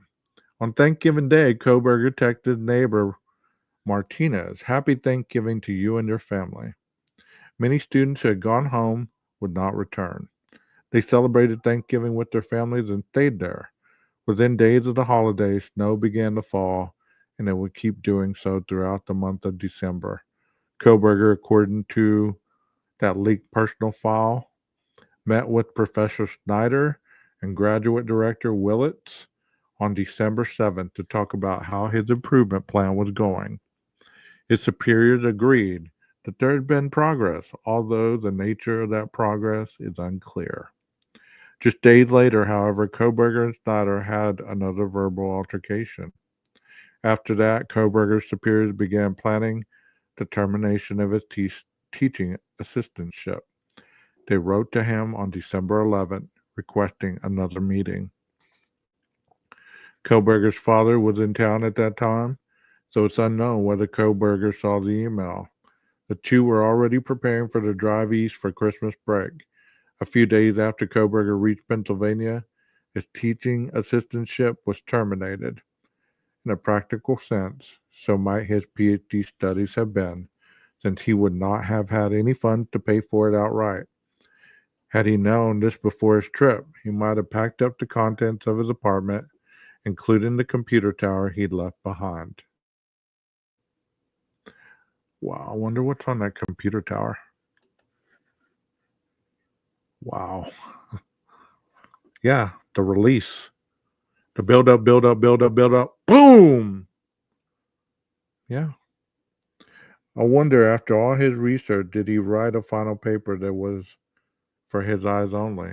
That's a great thought, JB. Chapter 49. Upon his December 30th arrest in Monroe County, Koberger was Velcro wrapped into a forest green, full length suicide smock. The smock, or turtle suit, as they were sometimes called by inmates, was essentially a hospital gown beneath which Koberger wore nothing. The fabric was heavily quilted, nylon 10 times stronger than denim. It was fireproof and could not be stabbed through with much less than a bayonet, nor could it be torn or tied by a detainee, hoping to hang himself with it. At 6:50 on the same morning back in Washington State, a small contingent of Pullman police officers waited for their colleagues in the Moscow PD to arrive at Koberger's apartment building. The sky was still dark, and many residents of the Steptoe Village complex were still asleep, their vehicles not yet idling for the morning drive. At approximately 7:15, multiple officers representing both departments donned protective booties and gloves, turned their body cameras on, and proceeded to the landing outside Koberger's apartment. Idaho officers would lead the search, with Pullman officer Don Daniels overseeing from the landing between the Koberger and Martinez units. One of the male officers knocked loudly on Koberger's door with tightly closed hammer fists. The sound was like a machine piston banging hard in the dark. And I have the video of that. I've seen it, the body cam video. I have it in my emails. is exactly what he's writing here. Police department, search warrant, come to the door. They did not suspect that anyone would be inside, but the announcement of their presence was protocol, and more importantly, a precautionary safety measure. It was repeated 3 times. Then the male officer used the key to open the door. Police department. He leaned slightly across the threshold with his service weapon extended forward from his torso. He kept the bulk of his weight on his back foot in case of an unexpected, hostile circumstance. There was no lights on in the apartment. Show yourself. We have a search warrant for the building. When nobody answered, he reached for his flashlight and guardedly stepped inside. Several officers in bulletproof vests with a yellow police patch velcroed across the back were right behind him. The Moscow officers initially found one of the 2 bedroom doors locked.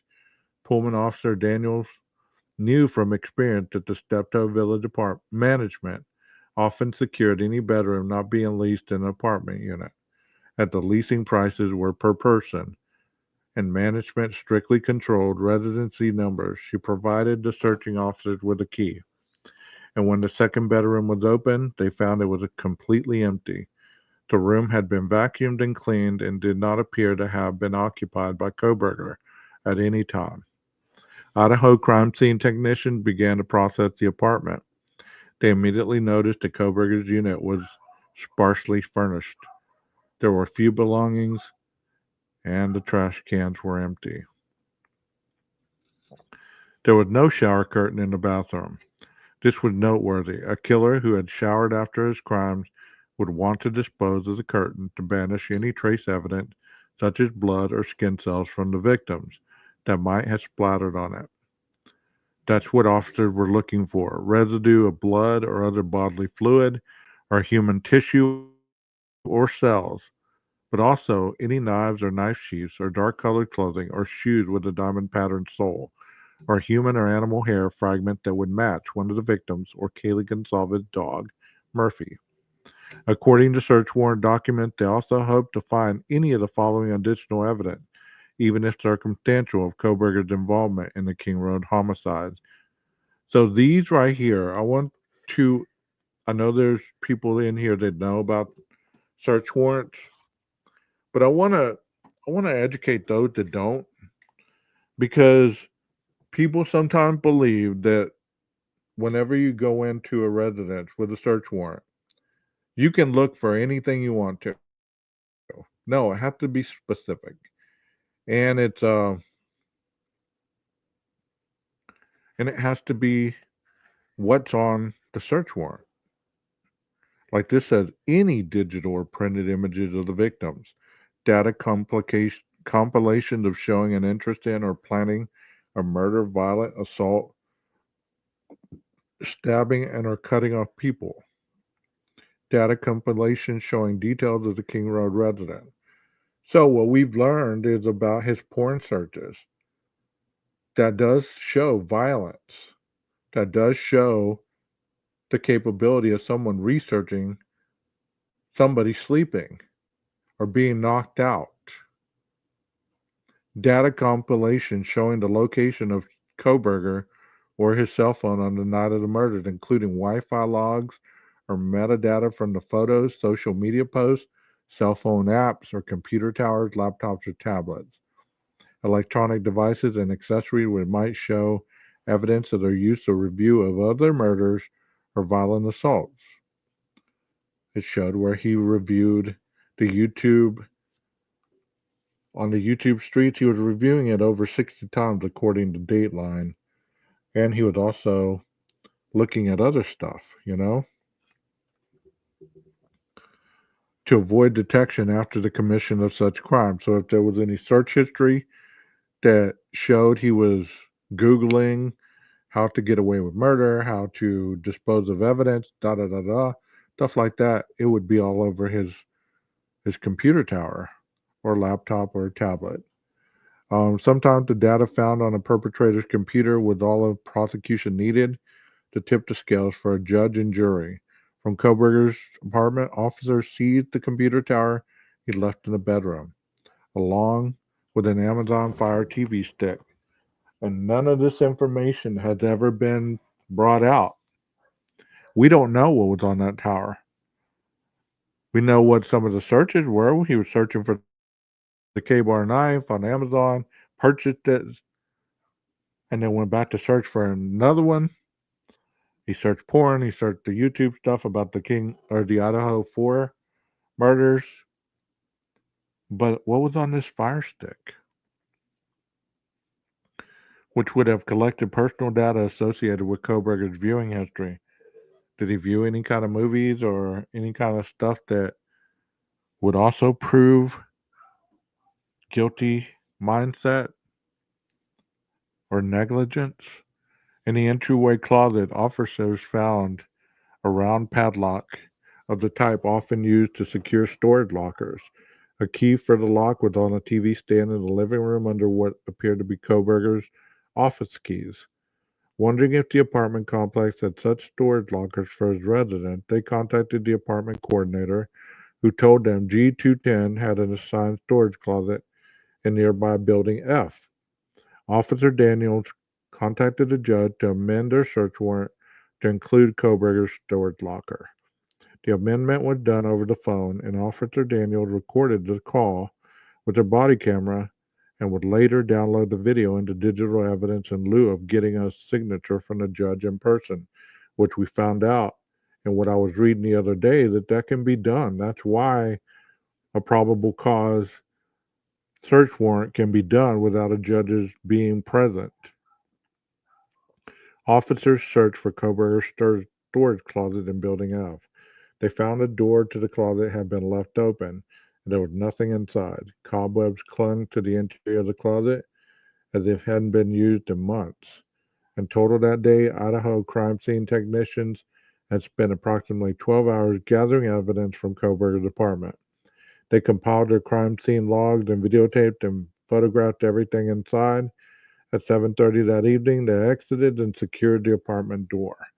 After a short break, they proceeded to Koberger's office on the basement floor of Wilson Short Hall. This time, Officer Daniels knocked and announced several times, pounding on the hardwood door labeled 12. She then keyed into the room and cleared it, which wasn't hard to do in the minimal one room space that Koberger had shared with two office mates. His desk was empty and nothing was seized from the room. Daniels locked it back up and departed into the night. Koberger's workspace held nothing of use to her. On the other hand, there was hope in what they'd retrieved from Koberger's apartment. Part 10. I think this is where I'm going to stop. I can't get through this book tonight. There's still plenty more. Let's talk. Let's talk a little bit.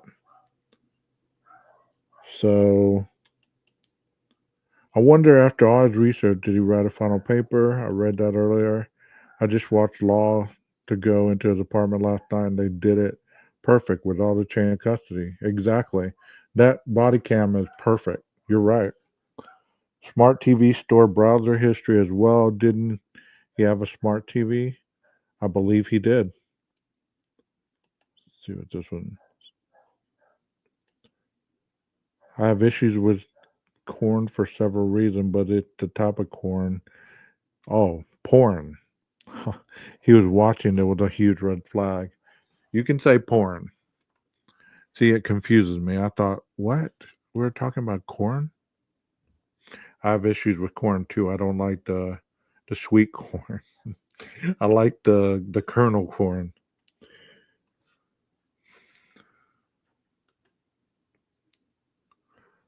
Didn't Ann Taylor pick up BK's TV Plus Fire Stick? I know it was on the list of items taken in the apartment. I had heard that, but I didn't know. I don't know. I mean, it'd be nice to know. So was it violent porn, you think? No telling. No telling. You're all right, Kelly. I'm just giving you a hard time. So no telling if that porn was indeed violent, if it was, sneaking in and watching somebody sleeping, overtaking them. But one thing for certain, And people want to minimize this all the time.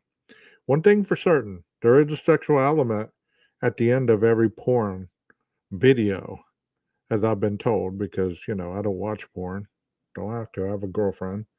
Um, but there's a sexual element of every one of these videos. So it's either attacking, bonding, raping, even if it's consensual. A lot of times it is a sexual act. So if you're watching this, it's impeding thoughts in your brain of one particular portion or another, um, which would lead to actually mimicking that behavior. And it seemed like a lot of stuff in his life was a mimicking act of something that he was incapable of doing naturally. It seemed like everything that he did that he wanted to participate in, other than educational advancement, was a struggle. So, could there have been a sexual nature that he struggled with, and that gave him the power and control to act this out? It's almost like planning it, kind of like doing the questionnaire, the project that he did on Reddit. Well, if you're watching porn, then you're learning different things that maybe you're not so proficient in. I wouldn't recommend porn being an instructional video, but for some people it is. I heard it was pornography of women sleeping and unable to consent. Will BK be embarrassed in front of his mother in front row in court if they show the porn he was watching and it turns out to be violent? I don't think he'll be embarrassed. I don't think he cares. I think at this point he's loving the attention. You know what I mean? It was all about control. Yeah, exactly. Planning sex. Ken Scott just Grand Slam 10-0. That's what I'm talking about right there. He was most likely a late bloomer, but in an extreme way, and I think he needs the violent part to gain gratification. You're right about that because you know what? A lot of individuals that have the sexual assault component of it, it is not about the sexual act. It is about the power and control. That's why rape is more about power and control than it is about the sexual act. Some of the serial killers, and he killed four people at one time. I would say he was a mass killer, but other killers that we've identified that did have sex with their victims, it was about power and control. They would reposition them, they would um, stage them. So I wonder if any of these individuals were staged after they were killed. They said there was no sexual assault, but could that have been the anger and rage in which he took out on the other three because he was unable to commit that aspect of it? That's speculation, but it's not without reason.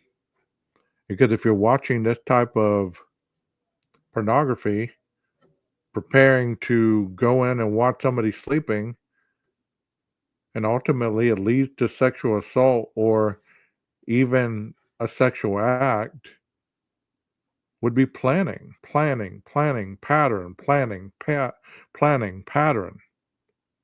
I believe he has a real problem with invasion of privacy and voyeurism. Yes, in my opinion. I mean, people don't believe that what I'm saying right now is a deep dive in this. They don't believe that. They believe that it's prejudicial and biased, which it's not.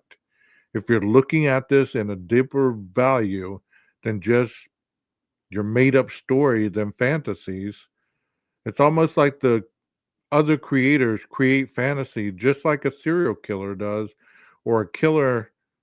It's almost like they get off on the fantasies they create just like a killer does. The only thing they haven't done is commit their crime.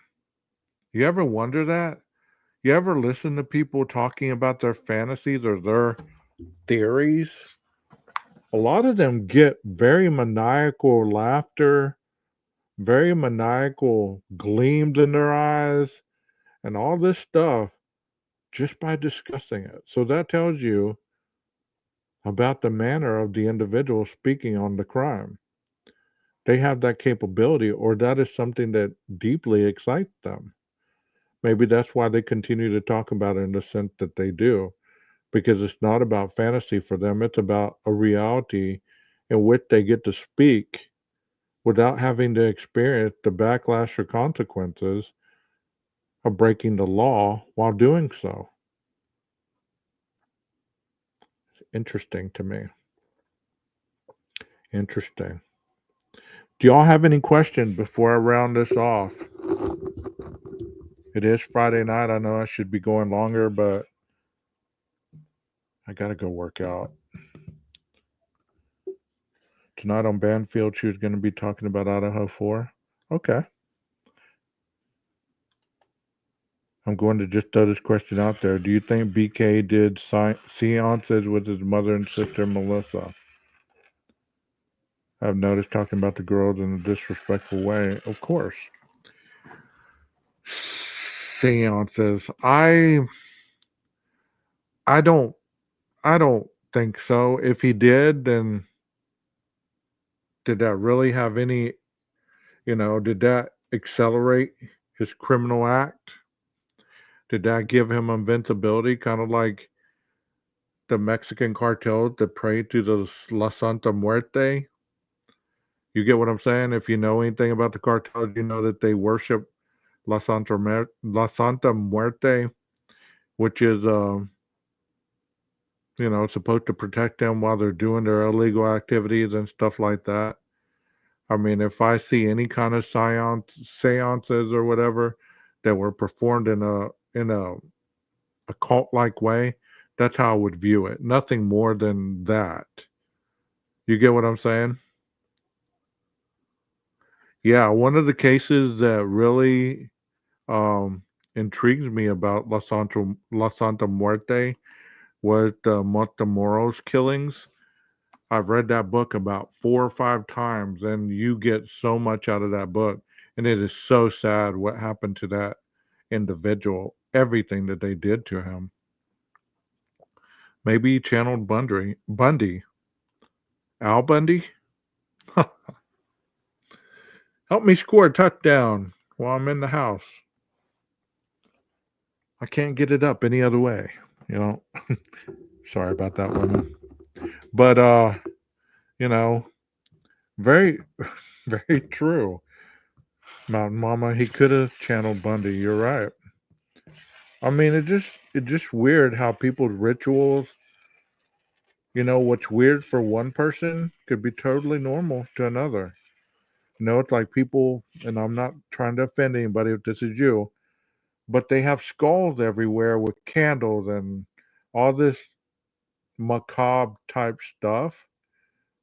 But then they get upset because their life is dark and there's a lot of unfavorable consequences that continue to happen, but they have all this darkness in their world. It would make you wonder, well, is there really something into that? You get what I'm saying? There's what I'm thinking. They sort of worship Ted Bundy with that mural, the song, all that worship. That's a good thought. Mountain Mama, I hope that you didn't take that in an abrasive way. I was just trying to be funny. I do have a very dry sense of humor. There's enough darkness, you're right. It's definitely dark.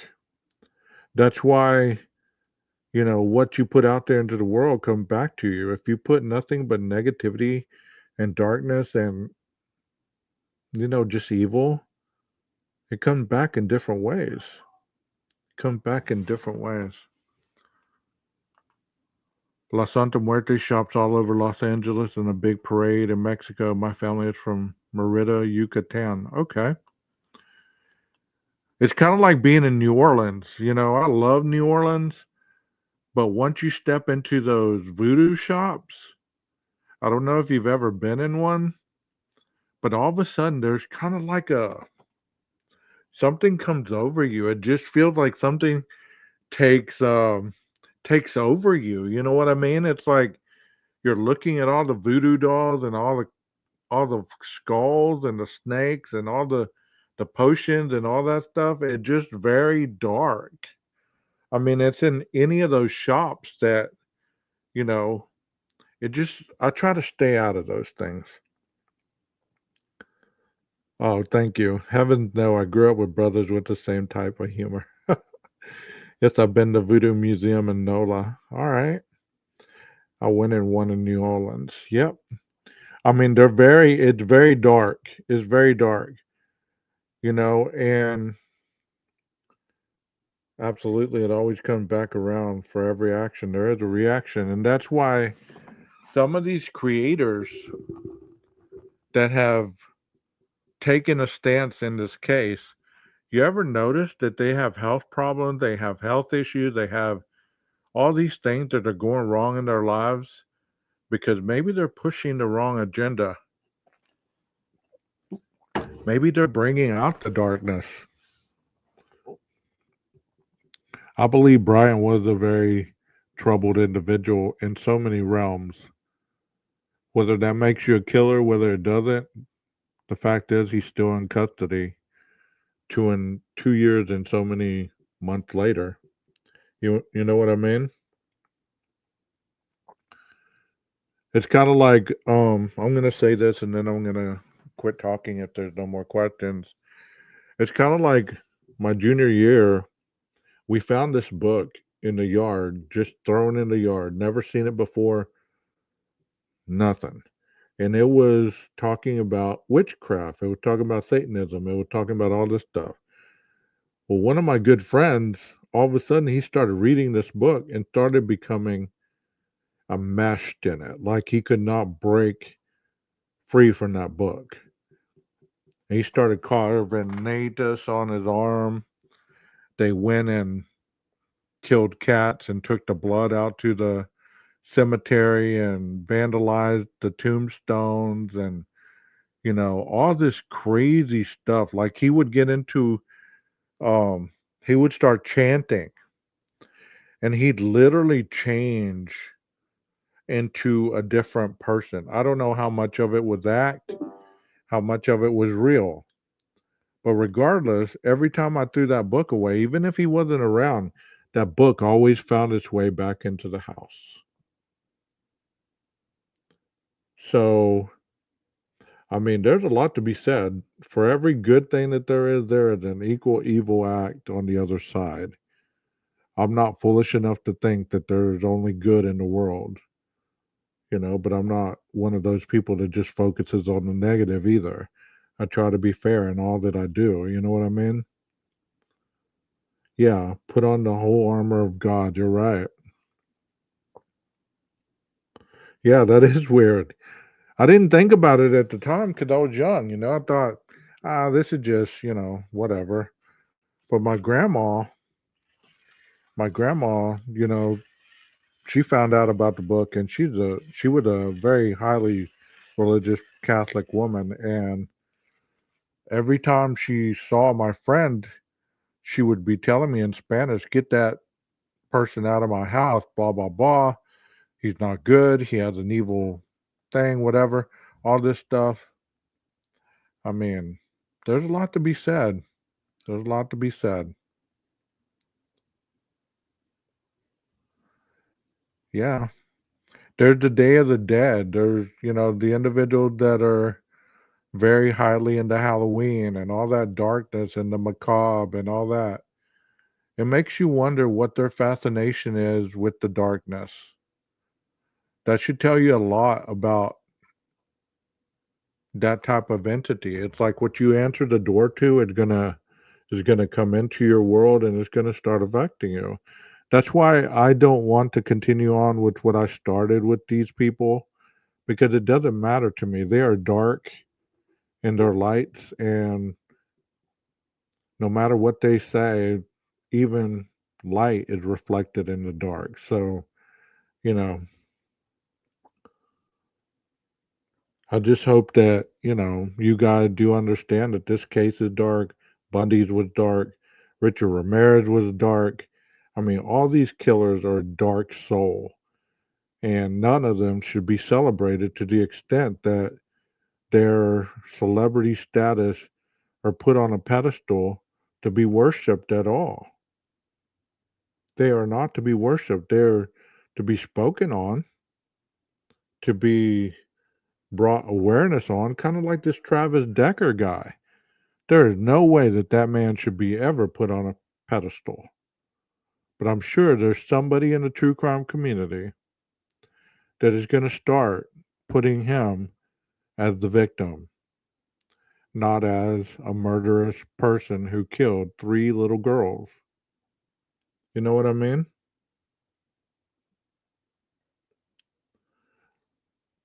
Wow. I lived in an old Black Bayou Road in the bayous. Yeah, you were right in it. And they do kill chickens and red blood and all that stuff. I've never seen it, but I've had some friends that were down around Houma, Louisiana, and that area, Lafayette, Baton Rouge, and they said that stuff really still goes on. I mean, it's from the old country. It really still goes on, and people do have a lot of deep attachment to their faith in that aspect of what they believe. You know what I mean? And that is part of who we are in this country is we're allowed to be individuals, which is a beautiful thing. That's why I don't understand the whole oppression of somebody's thoughts or beliefs on a certain thing. There's a realm of fantasy and then there's a realm of logical reality.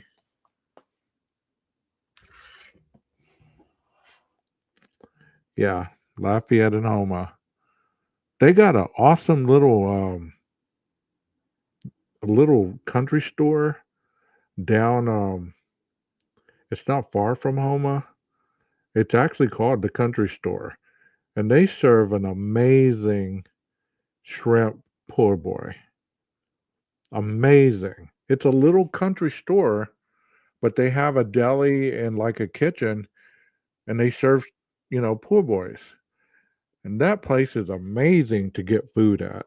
My friend took me there, and I was like, man, this isn't even a restaurant. It's like a convenience store. But I left there thinking, man, I will be back for this poor boy. My mouth is watering just as I'm talking about it. You know what I mean? Yeah, Farah, I get that. I mean, I grew up with, my grandma having the statues of the Catholic priest all around. I never knew, you know, what any of the little statues were, but I knew that she would get upset if you messed with it. There were rosaries everywhere and, all that. So I grew up on the total opposite end. I really didn't see a lot of evil growing up, not in that retrospect, but I know the cartels and I know drug dealers. And I've had friends that actually worship this La Santa Muerte. They have tattoos and they have sayings and they have, they do the ritualistic stuff where they pray to the La Suerta, La Santa Muerta. Yeah. I mean, it goes deep. It goes deep in these cases. And that's why I always push for, a deeper dive, even if it's not a very fairy tale like story. I like to get to ask questions, to get people to think, to get people to see if they can see another side. Maybe there's something that, can determine that missing piece. Not to solve the crime, not to make this guy a murderer, not to pin him guilty, even though some of the guilty stuff that I do agree with, that's my own thoughts. That's my own feelings. And if people want to attack you for having your own thoughts or feelings or being different, then that shows a lot about their character. They have nothing, nothing more to do than to attack other people or their thoughts or their beliefs about things, that shows you a lot about their character. It sounds like a very jealous teenage female who is trying to be popular, but somehow the only way they can be popular is to be a bully. And you also ever notice that some of these Brian supporters exhibit the same behaviors Brian supposedly exhibited? They're weird, they're unapproachable, they got to be right at all costs, they're aggressive. Just take a listen to most of them. You'll see what I'm talking about. So it tells you part of the reason why they're so active in defending him is because they're just like him. No other reason. They're not looking for justice for the four. They're looking for vindication for the killer and finding every avenue to defend him. It makes me wonder how grown men can be having man crushes or bromances on somebody that's in jail. It really makes me wonder about all that. It's like you got such a bromance for a killer.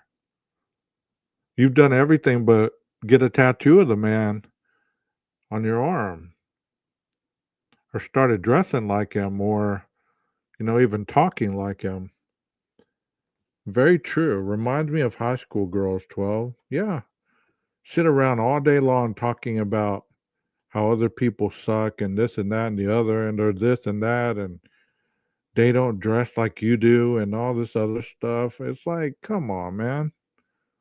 It's no wonder they make excuses for the behavior when they can relate. Exactly. Exactly. Back to convicts on the run. Did you see the former sheriff hiding in the Ozarks was captured? No, I didn't. That's awesome news right there. Leslie, Jeff, and me got him going yesterday. That's what I heard. They're still talking about it, Texas. You're so right about some of them having some of the same characteristics as BK. Yeah. I mean, we've heard he was aggressive. He had to be the smartest man in the room. He was unable to to be wrong. It's like you're exhibiting the same behaviors as this man you defend so much on a daily. Thank you, Melissa. I try. I don't claim to be a comedian, but I try. I have my moments. They caught him. Great. Now the father that unalived those three daughters is allegedly in Idaho. Wow. PKC, you bullets, and Leslie, y'all be careful. Y'all be careful. Y'all be careful. If he's in Idaho, man, that's something. I hope Pavarotti don't try to somehow include him in the cartel and coming back to Moscow to take out some people.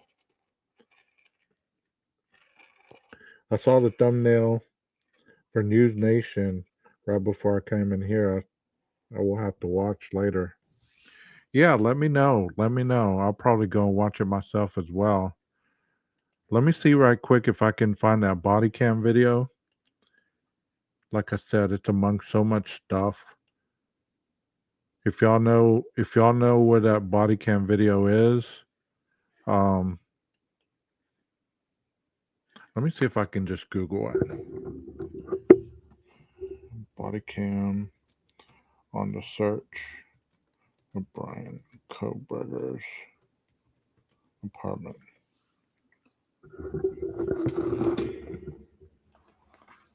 Yeah, there we go. Let's watch this, y'all. Because I know this has been shown, but let's watch it.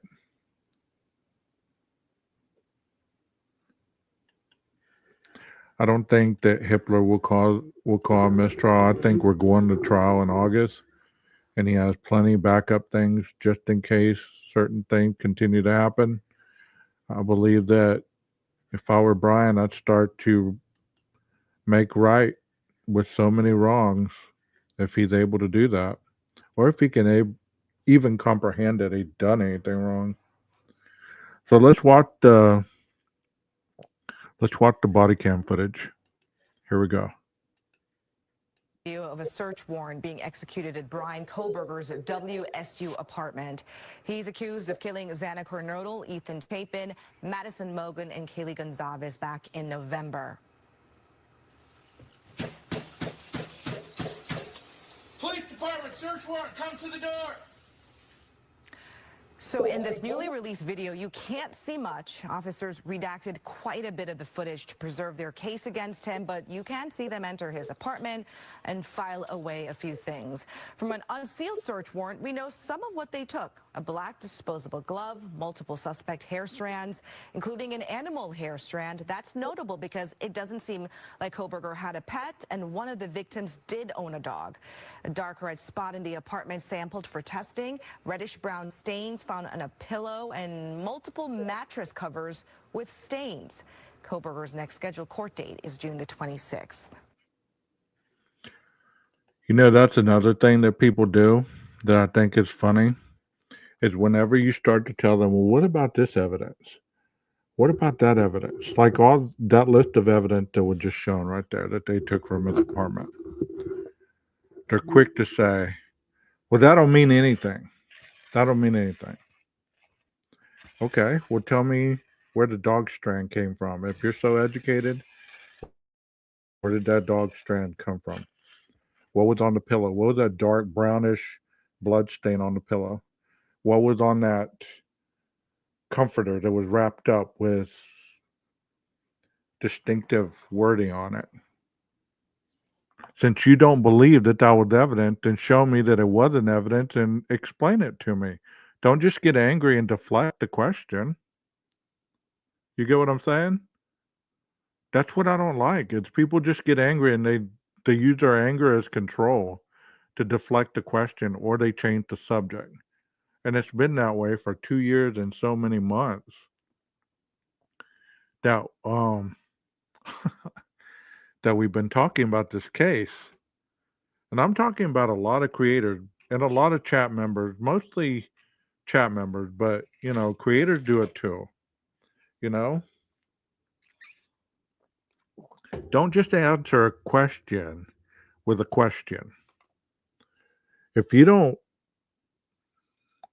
know what it is, just say you don't know. You have no idea rather than get loud and say, well, none of that matters. None of that was in the house at 1122. Of course not. It was in the supposed murderer's apartment.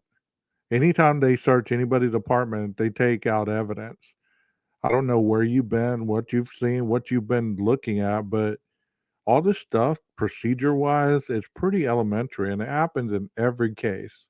It's not like this case is so different that, you know, oh, let's look at deeper because they could have done something that they shouldn't have done. Yeah, that doesn't make sense to me. I don't understand it. I think they determined that was not him. Do we know what book they found? I've never heard anything. There's been speculations that it was Nina had told me that it was possibly Sigmund Freud, but I don't know. I don't know. Ravioli is one of the worst idiots. He makes up all kinds of crap. And then I heard somebody defending a lot of these things as dramatizing for entertainment value. Once again, this is not a game. This is not a TV show. This crime, those three little girls that were murdered the other day, was a crime. They really died. The Gilgo Beach, all those victims really died. It's not a game. It's not anything to make light of. It's not entertainment. It's not something that you should take a side on. If you're really going to present true crime, then be objective. I'm objective. I never say Brian could would not have been the one that did this. And I've even defended him. Last night I defended some action that I don't believe in. If I don't believe in it, I'm going to defend it. But most of the stuff that's out there is pretty spot on. It's hard to not look at. And you say, well, just circumstantial, just circumstantial. Circumstantial had led to convictions.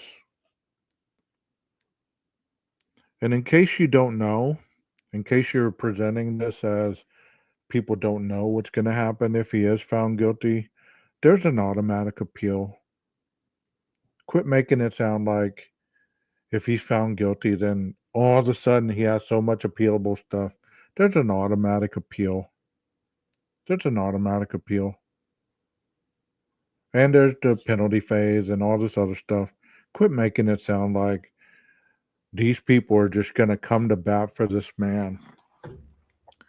I had an individual that was glorifying Syre in a chat. And then he also said, well, I can't wait till May 15th. That was the trial, the hearing that was coming up. He said, everything gonna change. That's when Brian goes free. May 15th came and went. Brian's still in custody. They always say, I can't wait till Bicca Barlow brings her game on this hearing. And she showed the judge, Brian going free. Bicca Barlow came and went. Brian's still in custody. So, who's the next heavy hitter? And for the record, I don't think Syre's testimony is going to make it into court. If it does make it into court, it's going to be without the jury there to hear it. I think the judge has too much um, law experience to see something that's not right and not allow it into the court, because he's very adamant about that, and I don't believe that that'll make it into the court process. But you have to ask questions before you get any answers. It's not the question that you are asking about the non-essential parts of the case, but about the essential parts of the case where we're at today. You know, people are still talking about Banfield. They're still talking about the grub truck. They're still talking about what did what did Maddie tell Adam. They're still talking about the tunnel. They're still talking about the reflection. They're still talking about um, the DoorDash driver. They're still talking about all these things that we're so far removed from, but they're unable to leave that area of their investigation, because that is their investigation. That is the level of their investigation. They can talk about theories from stuff that has no applicable end, but yet, like documents and moving on to understanding the judicial process, it shows you they have no understanding. So, therefore, that's why they continue to rehash all these old things. Some of these YouTubers think they're experts all of a sudden in cell towers. Yeah, no one exactly. I know who you're talking about. He's an expert in living in his mother's basement, smoking weed all day. That's where he sees the cast results floating in the air. I remember the whoop-a-doo over exculpatory evidence to free BK, and it's probably turned out inculpatory with the DM and BF download a video of a suspect. I agree. Many people had no clue what exculpatory evidence is, and they continue to say that this is exculpatory. That's exculpatory to Brian. That's exculpatory. Not everything is exculpatory evidence. If it was exculpatory, by this point, it wouldn't be in any of the evidence that's going to be presented to end the trial, because it would have been suppressed, or there would have been motions in limine to remove it due to exculpatory purposes. Green car and tunnels. He doesn't have a lot of followers now. He used to have a good following, but people figured him out. Who are y'all talking about? I saw I like this comment. Dago is a joke. I left that channel and didn't go back when he allowed people to say that cannibalism was done at the grub truck with the Idaho 4. Yeah, that was a big deal. That was a big deal during that time. And if you remember Mountain Mama, he called everybody in Idaho an inbred. I've yet to find that video, but I know I was watching that day because I used to watch his show. I'm not lying to you. I used to watch it because I thought, you know what, this dude actually is watchable. But then one day he said, that explains a lot because almost all, he said, all the people in Idaho are inbreds. He said it. He said it plain as day. I just cannot find that freaking footage. I know John called him out on it. And for the record, I'm not affiliated with John. Never have been, never will be. I was on his panel a couple times. But if you say that somebody's associated with somebody because of their association, then I can say that some of the people that you have on your panel are sexual predators because doesn't your son have a sexual assault case on a 12-year-old minor? And therefore, you're the father. So if you're going by guilty by association, that's how it all adds up. And it keeps going on and on and on. I did 212 at the very beginning because I didn't know who to watch then. Mountain Mama says, yeah, I remember that. He did call every person in Idaho an inbred. I'm just looking for that clip. And once I find it, I'm going to play it. He can't deny that because John called him on it. He played it on his channel. I just can't find that clip. Yeah, his son's still in prison. Like I said, many of these people try to deflect their personal stuff because they're so worried about other people's rights and values and this and that and the other because they themselves have a closet full of skeletons they don't want the world to see or fear of judgment. I'd rather respect somebody who just came out and said, you know what, this was this and this was that and whatever, but you never get that from people. They always victimize themselves and make it like they're a victim of their circumstance, that they have no ability to take care of themselves or their families, that life is so hard for them. Many people in Idaho are LDS, just like in Utah, and are mostly very good people. I think all four of the Idaho victims were LDS, good young people. So if y'all can find that little clip where he does call all the people in Idaho inbreds, send it to me. I'll show it. Yeah, he did say that. He did say that. And I'm not making that up whatsoever. I don't make shit up for clicks. I don't need to, you know?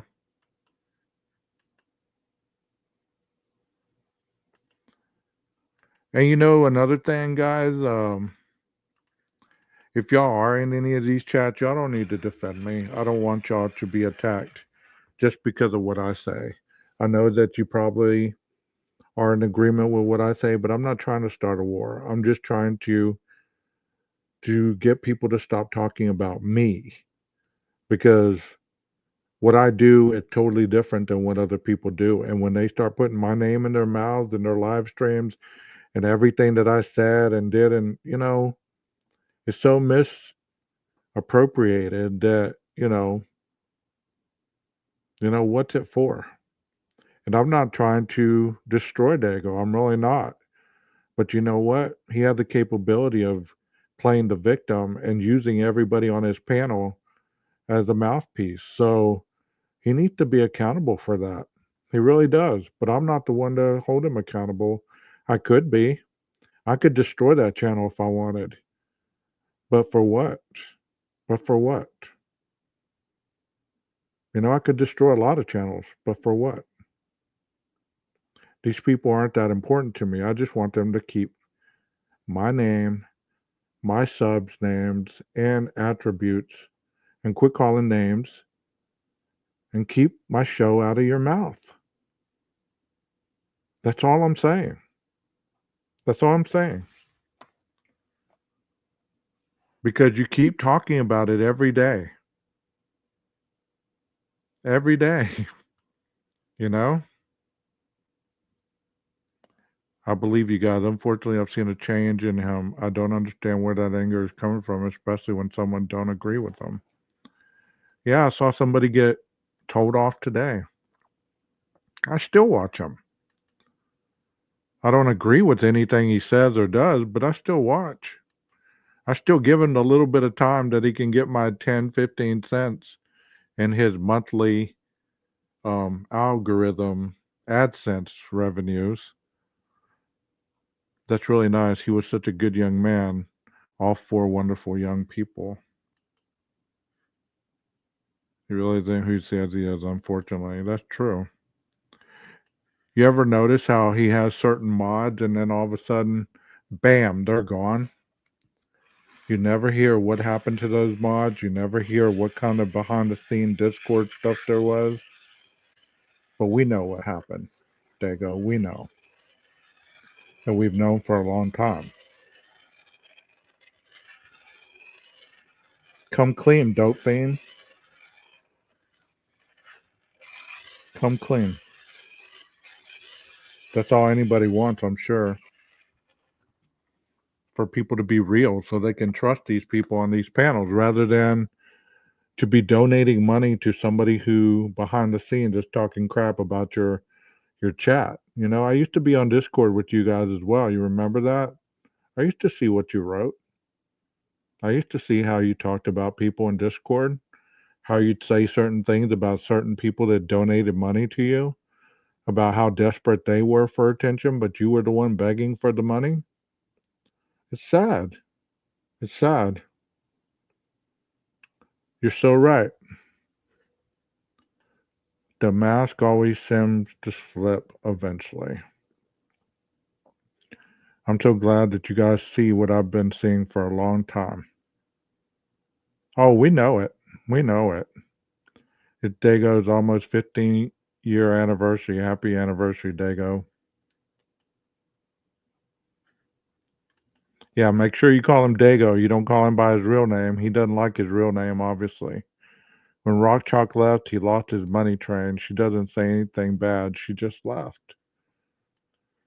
Well, the last batch of mod that he had, I've heard that, he got very aggressive with one of them.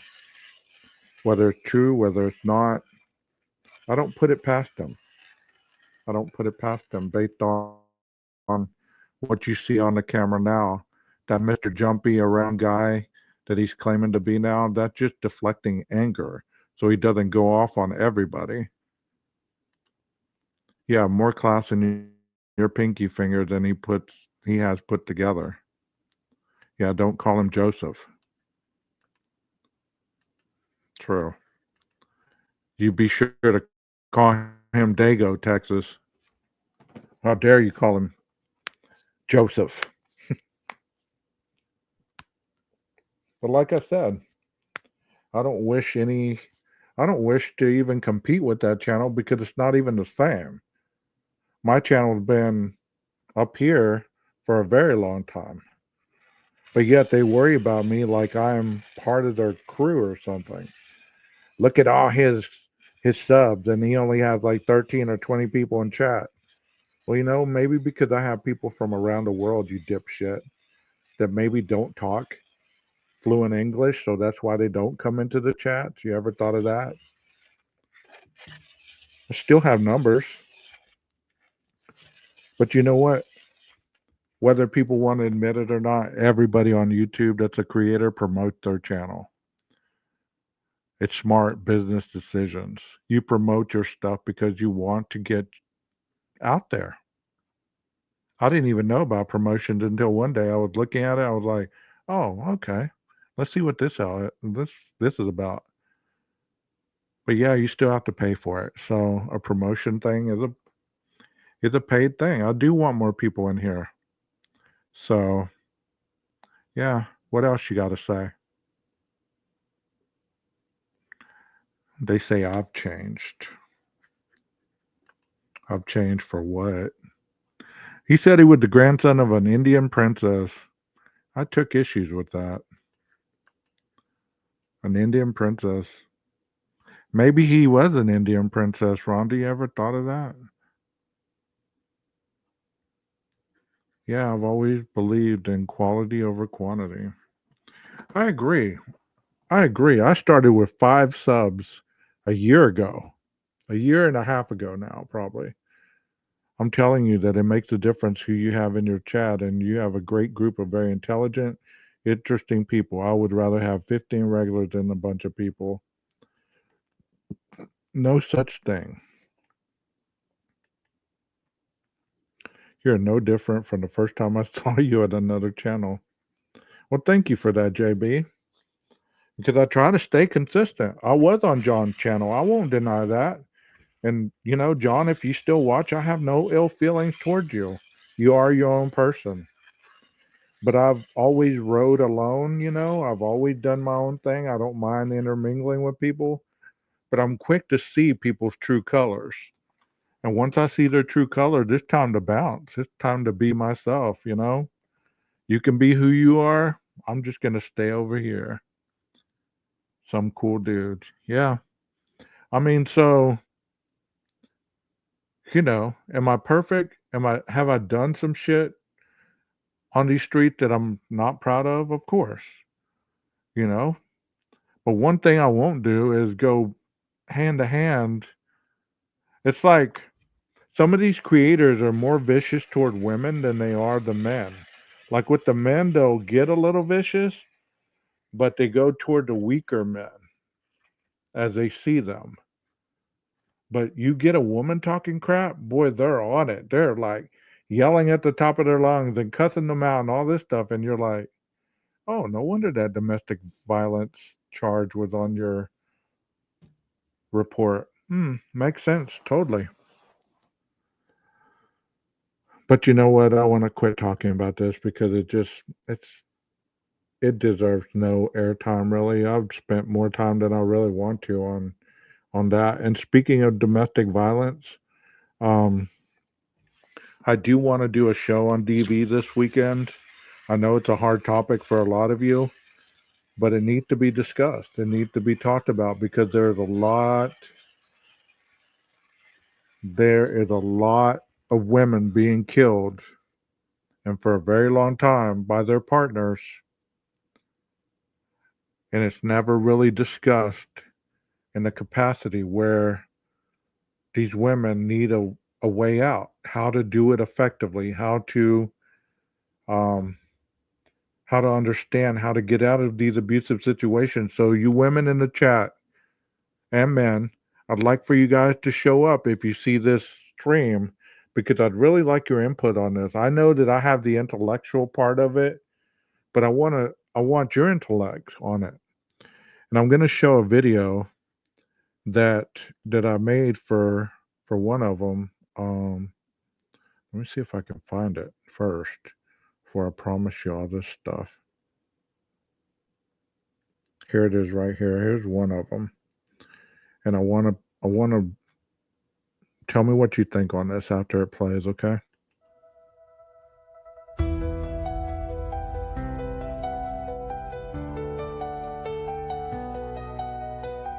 We built a house on shaky ground, still swore we never fall.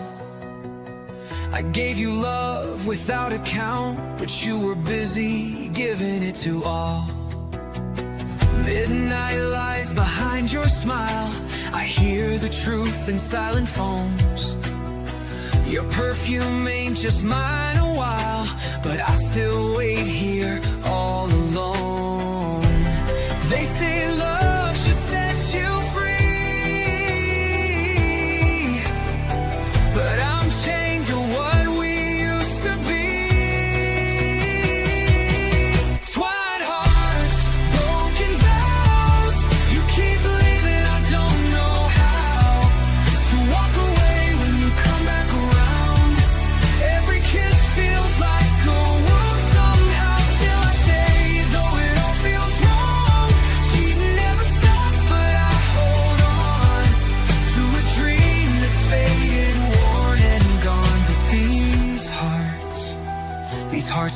twine too long.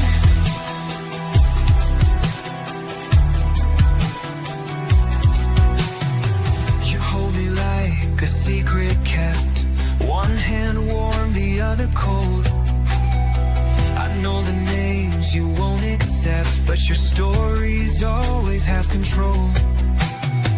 I trace the scars you left behind like they're pages in our book. I wanna leave, but love rewinds and drags me back with just one look. The mirror shows a ghost of me, still wearing what will never be. Twined hearts, broken vows, you keep leaving, I don't know how to walk away when you come back around. Every kiss feels like a wound somehow. Still I stay, though it all feels wrong. Cheating never stops, but I hold on to a dream that's faded, worn and gone. But these hearts are twined too long. I scream in silence, you smile and sin. Tell me, when did we forget who we've been?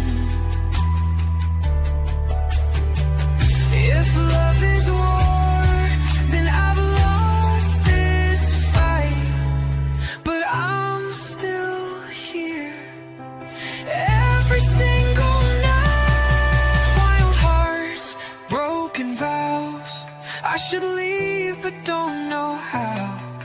Even pain becomes a sacred sound when the past won't let you turn around. Still I stay, though it all feels wrong. She never stops, but I hold on like a fool to a sad love song. These hearts, yeah, these hearts are twined too long.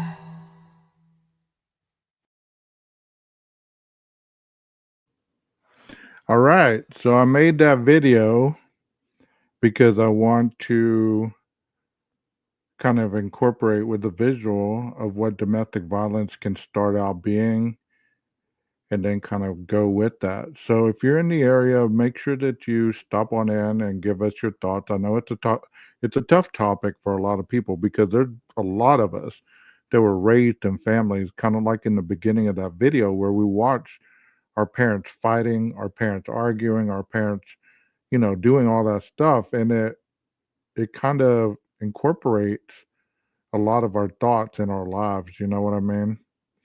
So, what y'all think about that video? I wrote the lyrics too. I just didn't sing it. You know, I wish I could get to the point where I could sing like that, but I am working on that.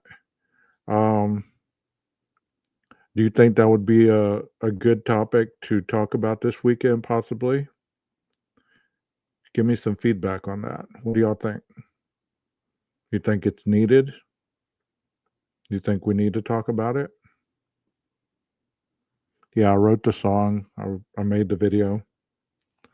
Texas says nah. Leslie said yeah, for sure. Well, that will cost. I know the place next door that has a well and replace the pump. Sure, why not, buddy? So is Texas national champions, Ranger? Is that game over? Also did a video on child predators. I've been doing a lot of videos that I put on my page. I don't know if y'all watch them, but there's social conscious videos that some of the lyrics and some of the videos, are put on there for social consciousness only. You know what I mean?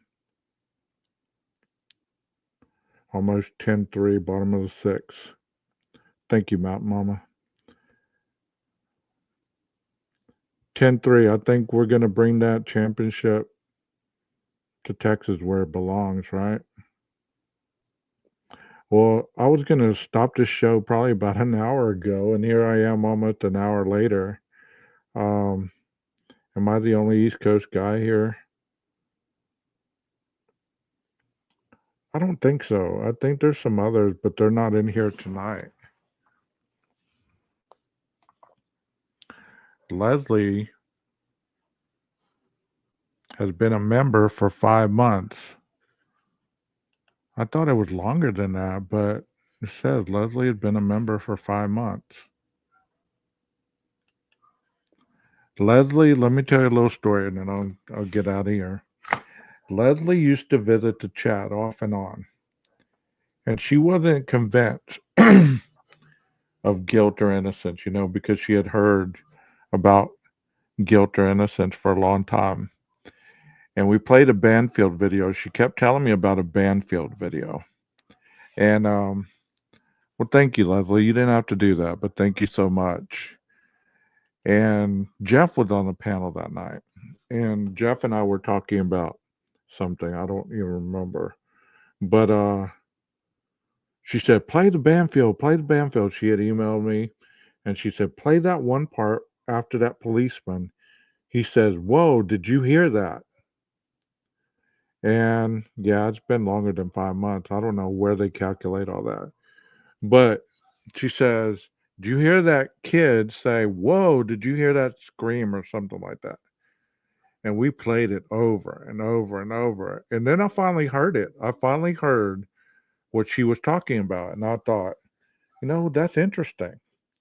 And it was it was on the Banfield. Not that it has any significance to what we've been talking about recently, but I thought it was interesting. You know what I mean? Oh, did you hear that noise? Yeah, that's what it said. Did you hear that noise? And we're like, we don't hear it, Leslie. We don't hear it. Jeff was like, I don't hear nothing. I don't hear anything. I didn't hear that comment. But Leslie kept coming around, and I think even though she visits a lot of channels and even though she has a lot of insight on different areas, I think she's kind of made the turn for whatever reason. And, you know, it's hard not to make that turn after you're put out with so much evidence and so much more understanding than what you had in the very beginning. Yeah, I thought that too, Texas. When that white car passing could have been the killer at the time, when they were all on Banfield and that white car passes about 3:30, I thought that could have been the Elantra right there. But then the black truck passes, and I don't want to get on that Banfield because I don't believe any of that has anything to do with it. Other than if that was Brian at 3:30 passing by, they caught him on police cam video. I mean, that's just for another day, okay? That's for another day. But I know exactly what you're talking about, Texas. They did see a white car passing, and everybody was on that because the white Elantra was hot topic during that time. Guys, he thought I was crazy. I didn't think you were crazy. I just didn't ever. I don't. When I watch those videos and stuff like that, I usually watch them without sound. Or if it does have sound, I'm doing 500 different things while I'm listening to them. So a lot of times I don't catch the very minute details, but I catch the bigger stuff. And that's why I guess at times it seems that I don't really deep dive, but I am looking at a lot of different areas of it. You know what I mean? A man from BK's hometown has been summoned to court. Hot, fresh news. Okay. When I first came on YouTube, I found a lady named Natasha Cooper that put me so far off of YouTube I quit for a while. I came back after Idaho 4 and found Drunk Turkey. NC's channel was a bit. Twig, yes, I heard it after we played it for a lot of many times. I did hear it. I did hear it. You're not crazy. But I never heard of that person, Natasha Cooper. Callie knows who she is. Yeah, she's over the top. Faraday, I believe 16 people have. Yeah. So I'll have to go look at Natasha Cooper's page, I guess, to see who she is. And if she's not a good person, I'm not promoting her page, but I'll take y'all's I will take your insight on it.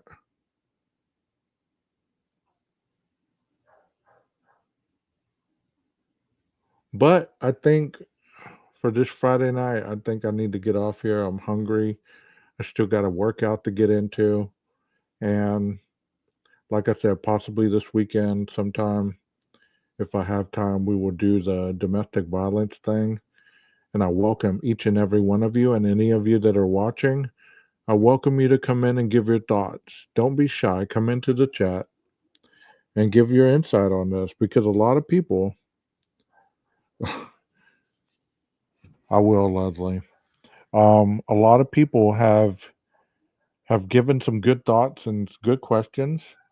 And even if people don't agree with what we talk about, I mean, at the channel, not as people, but as the channel, what we talk about, that's fine. We still welcome people in. I'm going to say this and then I'm going to get out of here. It's not about what you say, it's about your intent and your motive and the vulgarity and the abrasiveness and the wanting to pick a fight with a sentence. You know what you do. It's not tolerated here. It will never be tolerated here.